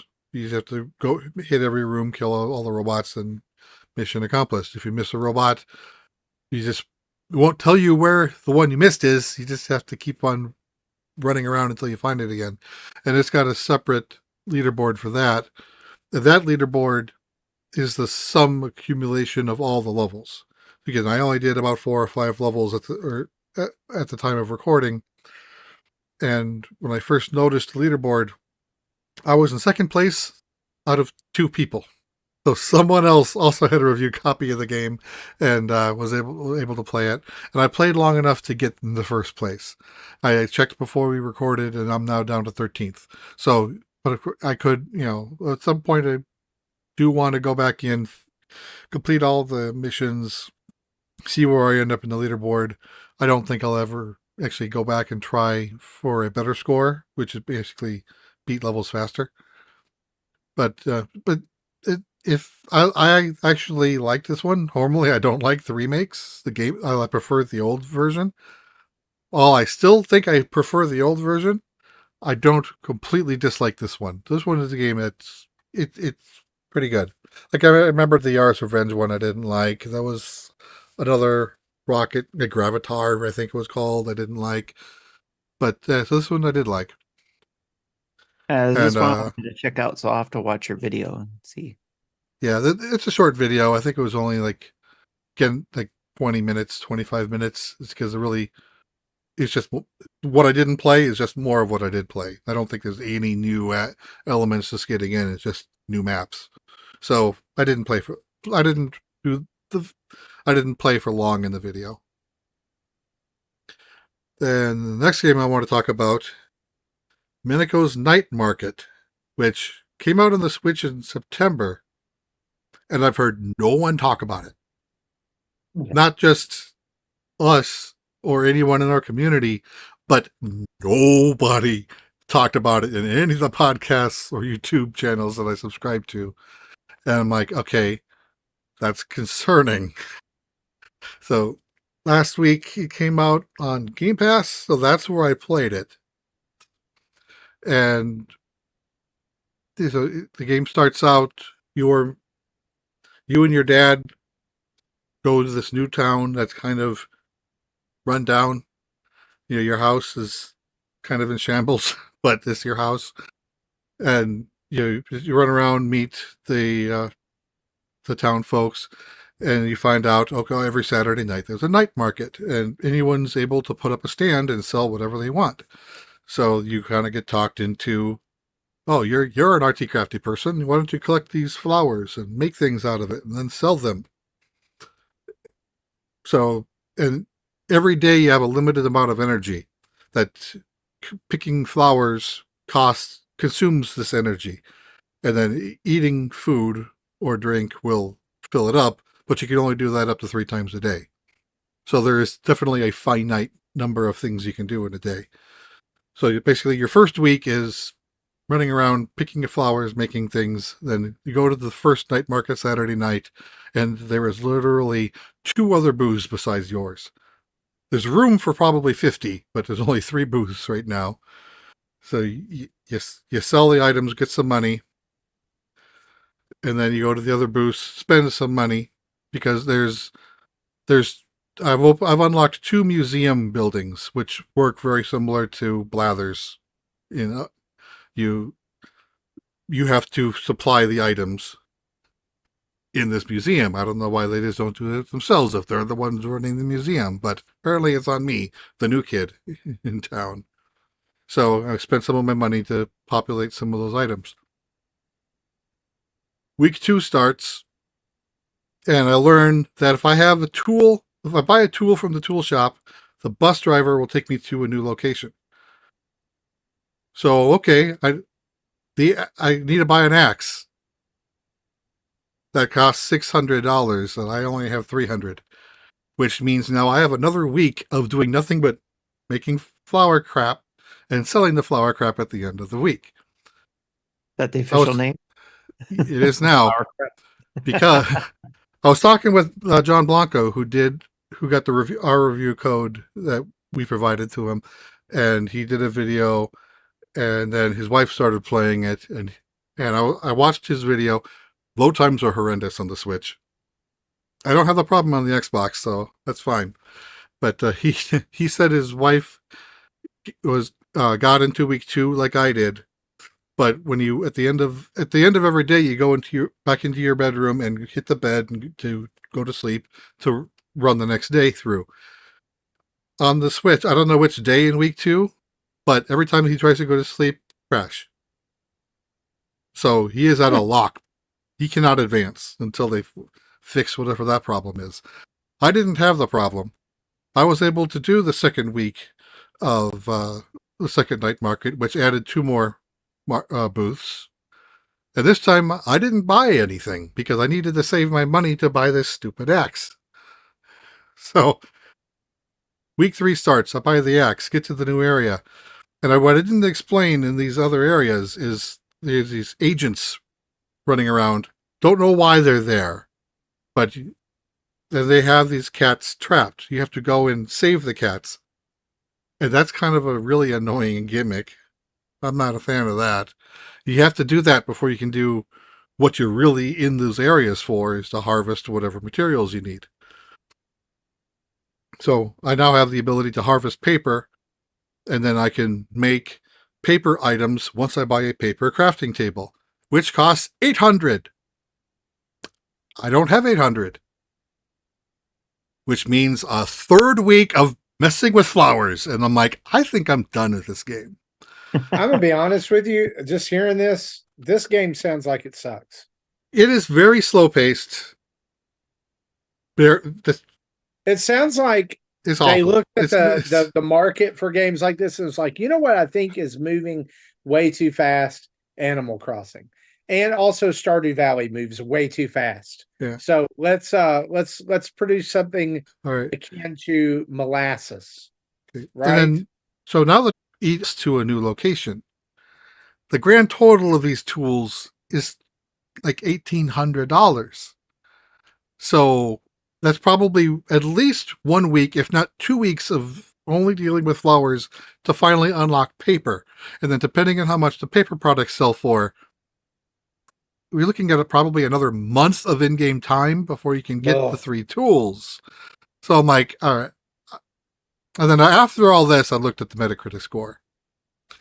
The Switch with 4 reviews had like 71, which not actually not bad. But the PC version with 19 had a score of 55. So I would have expected the Switch score to actually be lower due to loading times, but I don't know. Maybe they didn't have the 2 versions to compare to. But yeah, that's with what 6 years of quote unquote hype, not really hype, but we've known about this game for this long, and then this is what we get. Yeah, I'm kind of disappointed in it.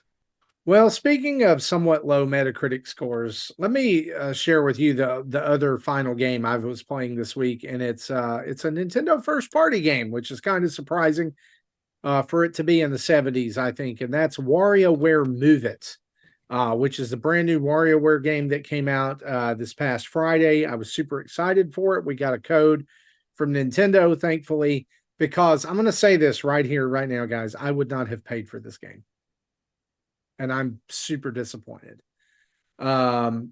Here's 2 gripes that I have about this game. Well, 3. Number 1, the first time you boot the game up, you have to watch the opening cinematic. You cannot skip to the title screen.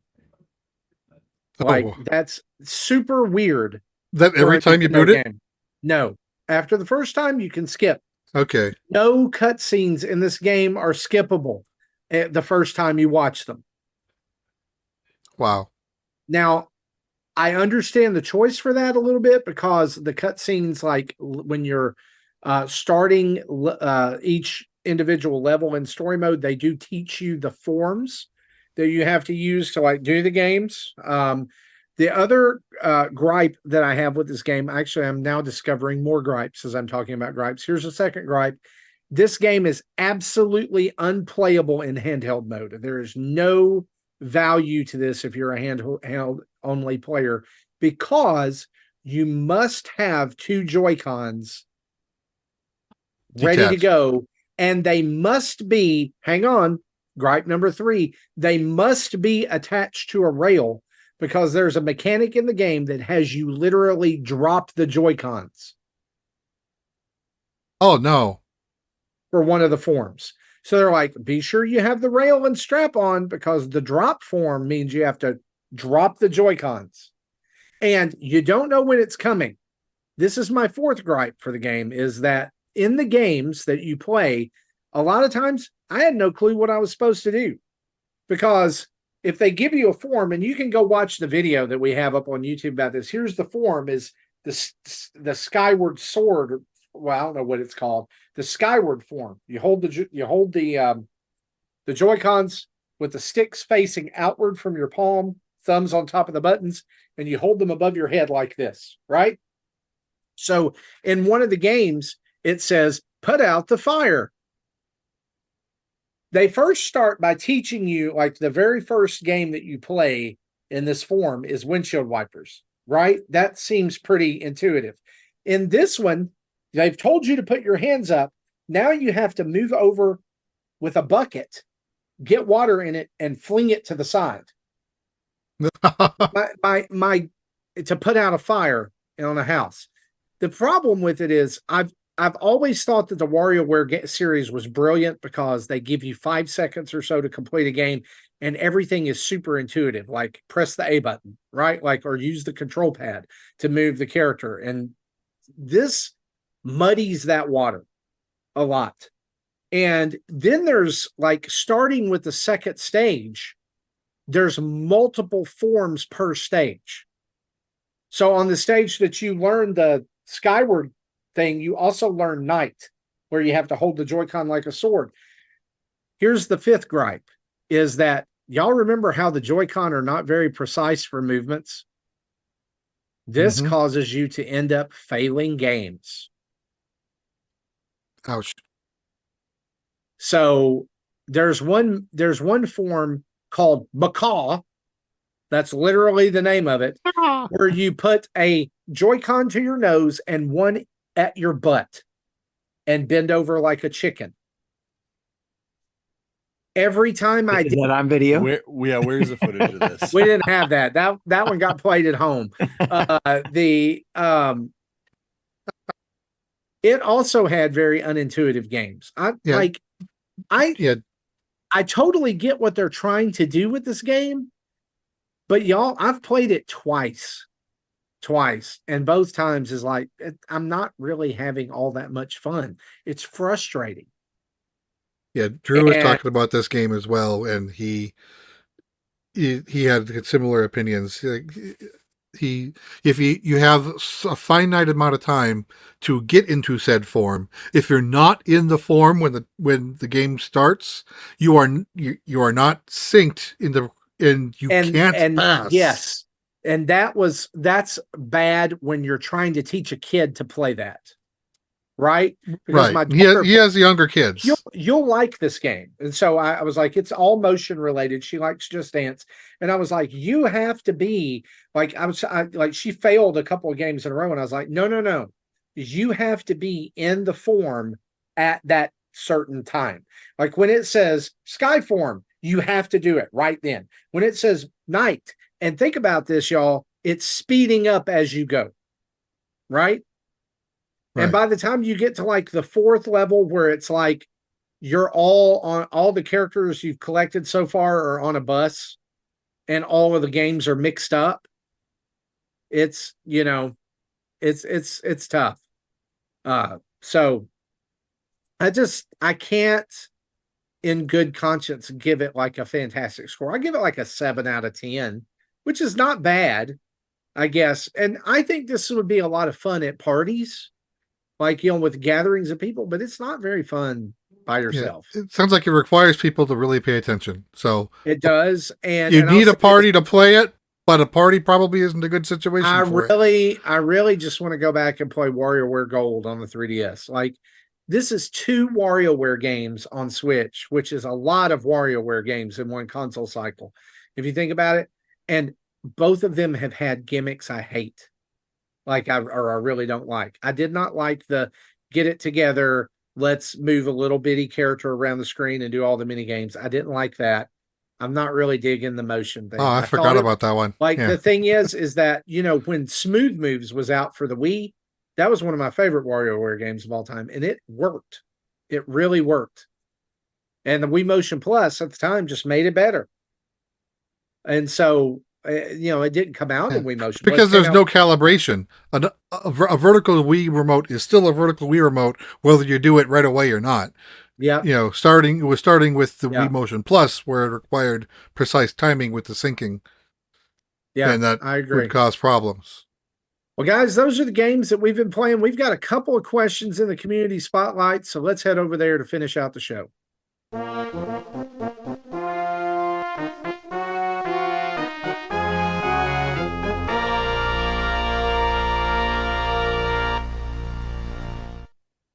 All right. We actually got something in from my daughter, who's also wanted to make a comment about the Fortnite comments that you guys were making, or conversation there.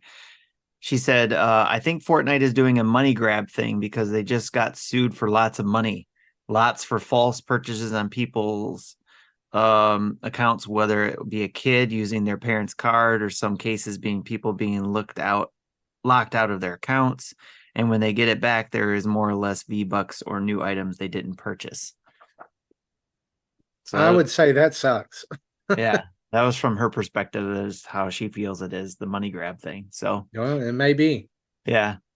Absolutely. Right. It's shady if that's what they're doing. Yeah, it feels that way for sure. I mean, it's a great idea to bring back the OG stuff for sure, because obviously everybody's coming back to play that stuff. But to do some of that shady stuff, like where you can't get enough V-Bucks to play the next, session or whatever, it definitely seems shady. Yeah. We'll see what happens as it plays out. All right, question from the Discords. The blog says, has your wifey ever asked you for a Christmas present that you were a hard no on? What did they ask for? That's going to be a no for me. Yeah, same here. In fact, my reply was, makes me wonder what she asked him to make him think honestly, of this question. He never answered that one. My wife is so non-materialistic. Like, she does not like gifts. Like, that's her least love language.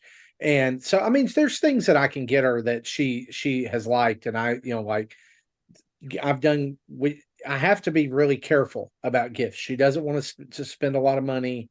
Yeah. She, it has to be something she's really into. And I'll tell you this story.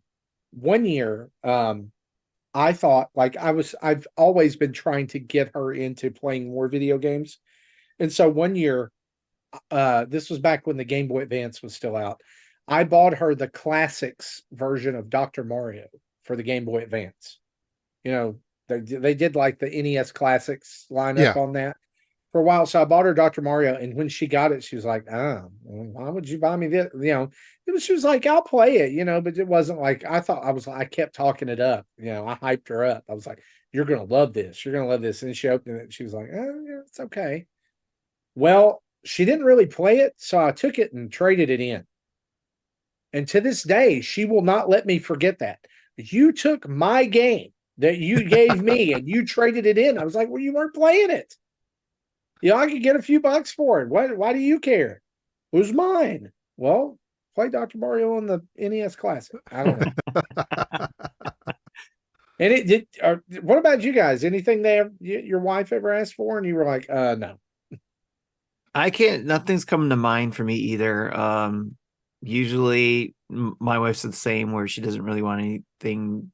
She always says, I can't think of anything. And then when I go look at her Amazon wish list, she's got all this stuff down there. So it's like, and it's within reason. So there was a couple times that I might have been pushing it when I got it. Like for example, there was a kit that she said, oh, this would be cool if I could have it. But it was a kit. You ever see those rug maker kit things where it's got a gun and you can make the rugs and stuff like that. And you get the boards and you can make your own rug essentially. Well, it was on the expensive side, and she was like one of those things where she just like, yeah, it'd be cool if I could get that, but man, it's expensive. Well, I got her that for Christmas one year, and it was like, it kind of almost made her feel bad in a way too. So it's like, and I felt bad because you can't win, right? It's like, God. It's like, oh man. So anyways, yeah, she loves crafts, and so it's a little bit easier for me to figure something out. So but I also, she hasn't really asked for anything crazy. So Erin is notoriously hard to buy for. She just she's just a very non-materialistic person. Right. Which is, she often jokes she is the man in the relationship and I am the woman, because my wife says the same thing. Spend all the money and I want all the things. And, but anyway, whatever. I just laugh. Well, I laugh. It's pretty funny. What I'm thinking of is kind of a, not necessarily what she wants for Christmas, but something she wants, like a long-term goal. She told me she went on a cruise when she was like a teenager, and she wants to go on a cruise again. So we were talking about where could we go on a cruise. She mentioned Mediterranean. This is back when I talked about it a few weeks ago about I don't do well with waters and pools. Right. And I kind of got a little bit better when I went to the Bahamas, just because it was outdoors and not humid. But, she was thinking Mediterranean, and I'm like, that's going to be humid as hell. That's my hard no. But then she goes, well, how about, say, a summer cruise in Alaska? I'm like, that I could probably handle. I would be down for that. Because, temperatures in the 60s or 70s, that'd be awesome. Hey, I can think of one thing that my wife asked for that I told her, heck no, on, and it was more children. So, Yeah, not happening. Is that a Hopefully. Christmas present? I want more children for Christmas. No, those don't fit in Santa's bag. Let's move on here. That's what the storks are for. Right. All right. Next question is from Darth Platypus. Since it is now on Sirius radios, when do you all feel it's appropriate to begin listening to Christmas music? November 1st. I'm sure I've told my Christmas music story before, so I won't get into it again. But if you would have asked me this, say, 20 years ago, I would have said December 24th. And then after 27th, stop. But I think I'm okay now with pretty much December 1st. Okay. I still say let Thanksgiving happen first. Then we'll worry about Christmas. Jesse, you're just not embracing the true spirit of that Christmas is November 1st through the 22nd. Thanksgiving is November 23rd, 24th, and 25th. Then Christmas resumes on November 26th. Is that how it works? 25th. Yes, it does. We're decorating for Christmas today, if you're hearing the audio version. And that's when we'll start listening to Christmas music. Nice. We have a local station here, Star 104, who on Thanksgiving, it's like their last top, like they're a pop station. It's their last top 40 day of the year until New Year's Eve. I think it's been years since I listened to local radio here, but they used to be like Black Friday with Christmas music would start. They turn into on at least Friday. 5 stations. They turn into the Christmas Star. Yeah, for us, it's November 1st. A station that we have here is just all Christmas music until after Christmas. Love it. So but yeah, mine probably more so out of respect of my wife's wishes is that I don't do Christmas stuff until after Thanksgiving because she feels the same way. Like, do Thanksgiving, give it its due diligence, then do Christmas. So otherwise, I probably would be Christmas right now too. Yeah. So the one song I try to listen to every season is Rusty Chevrolet from The Youpers. So if you don't know that, look it up on YouTube. It's awesome. Well, if we're making Christmas songs recommendations, everyone absolutely needs to go and listen to Doug Kershaw's version. He's the best one. Doug Kershaw. Dominic the Christmas Donkey. I've never heard of this. Oh boy. It will make your season bright. We should all try to find our recommendations on YouTube and post it on Discord. Yes. Chingity ching, hee haw, hee haw. Anyway.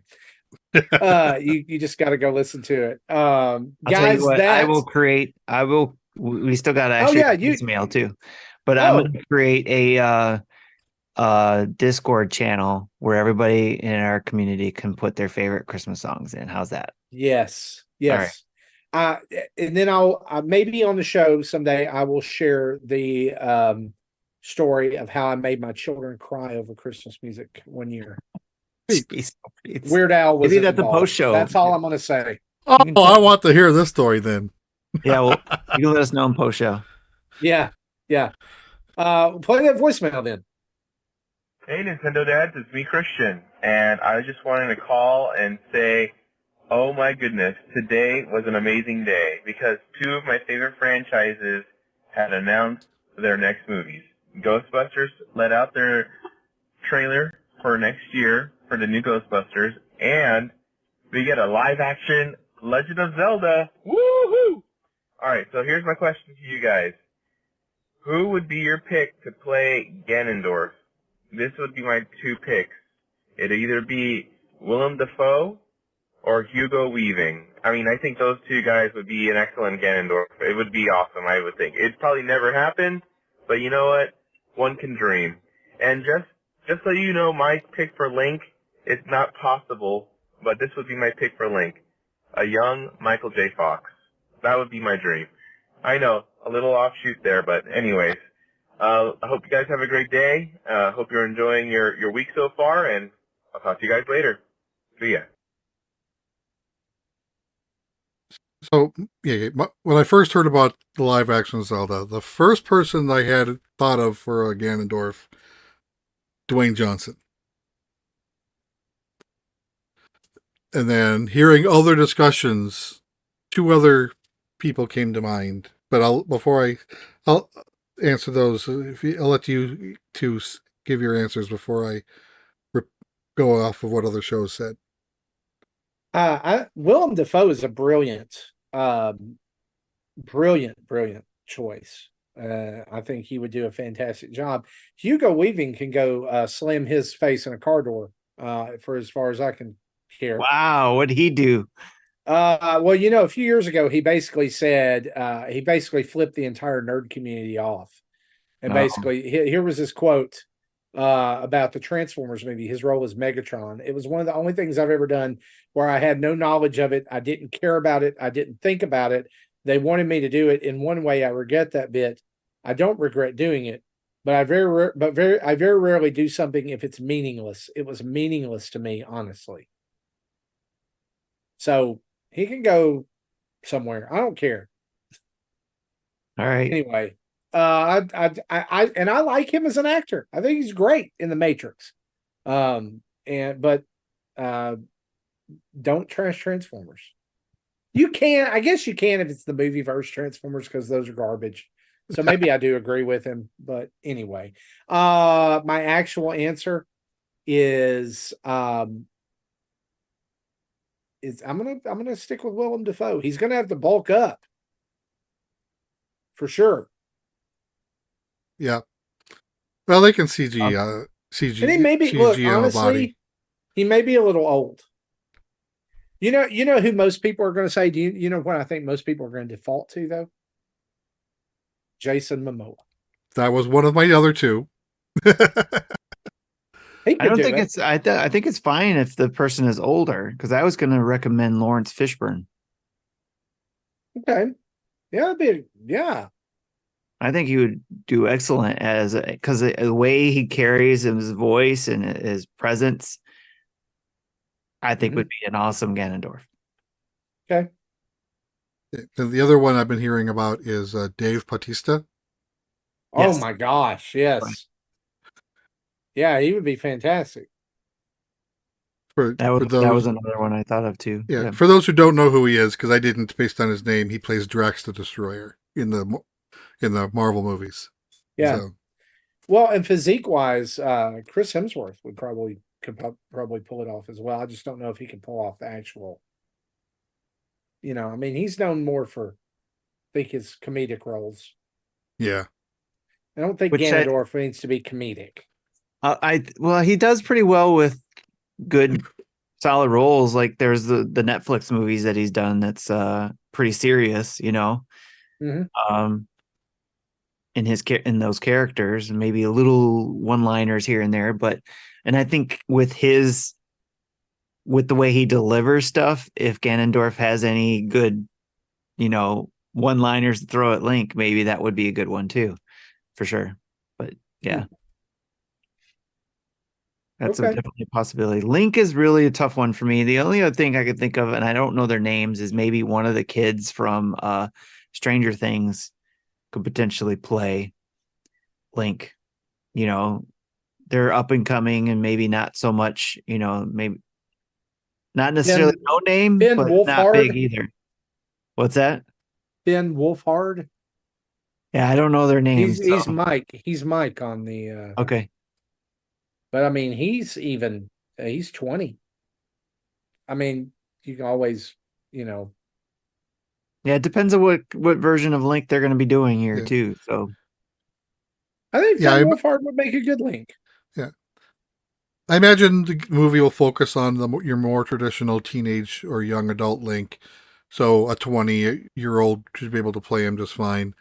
They might have a flashback where they show a 10-year-old Link, and they're going to need a new actor for that. But I don't think they would do a movie focused on a 10-year-old Link. Yeah, I agree. And then Zelda could be, I don't know. Do you think the Zelda character would be a big name? Almost need to be, right? big name actress. What about?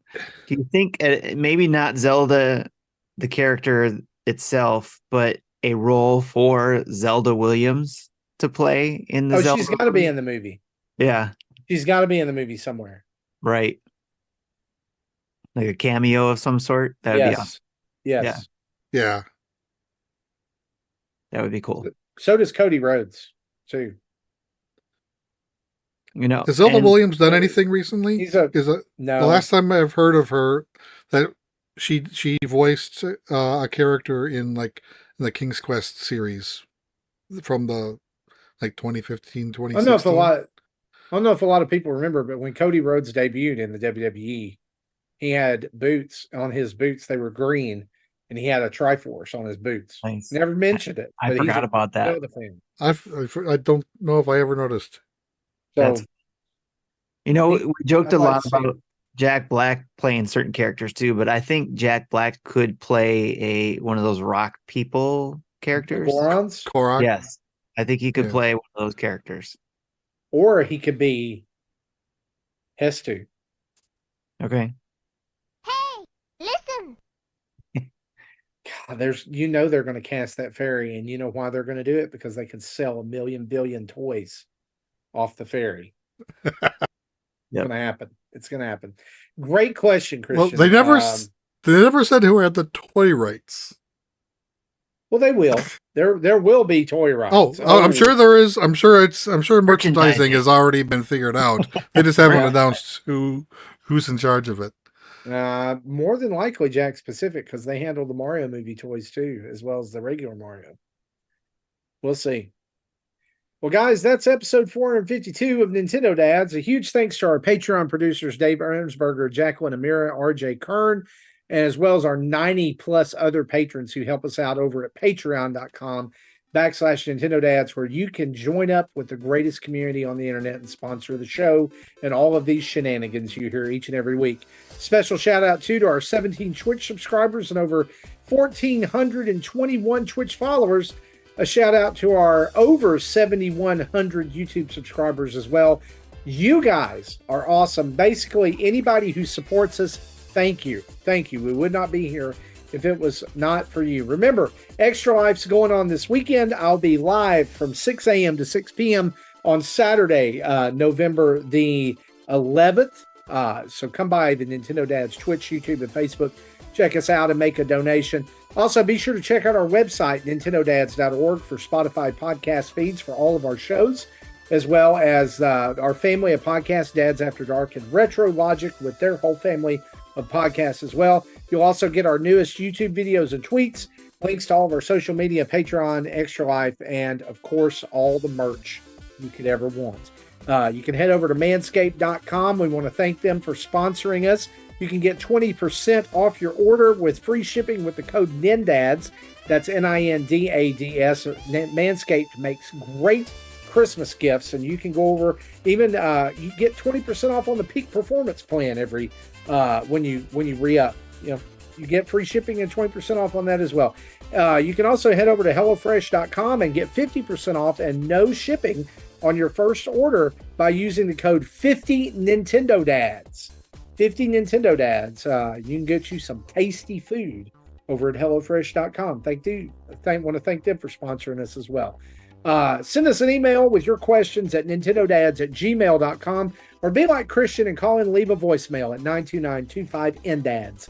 That's 929-256-3237. Big thanks to OC Remix for the music used throughout the show.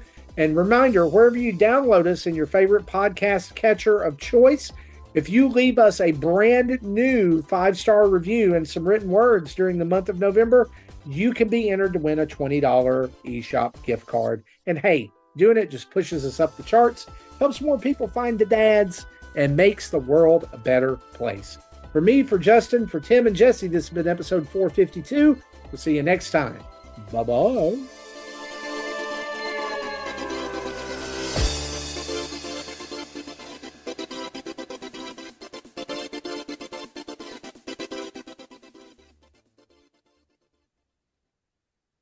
Thank you for listening to Nintendo Dads.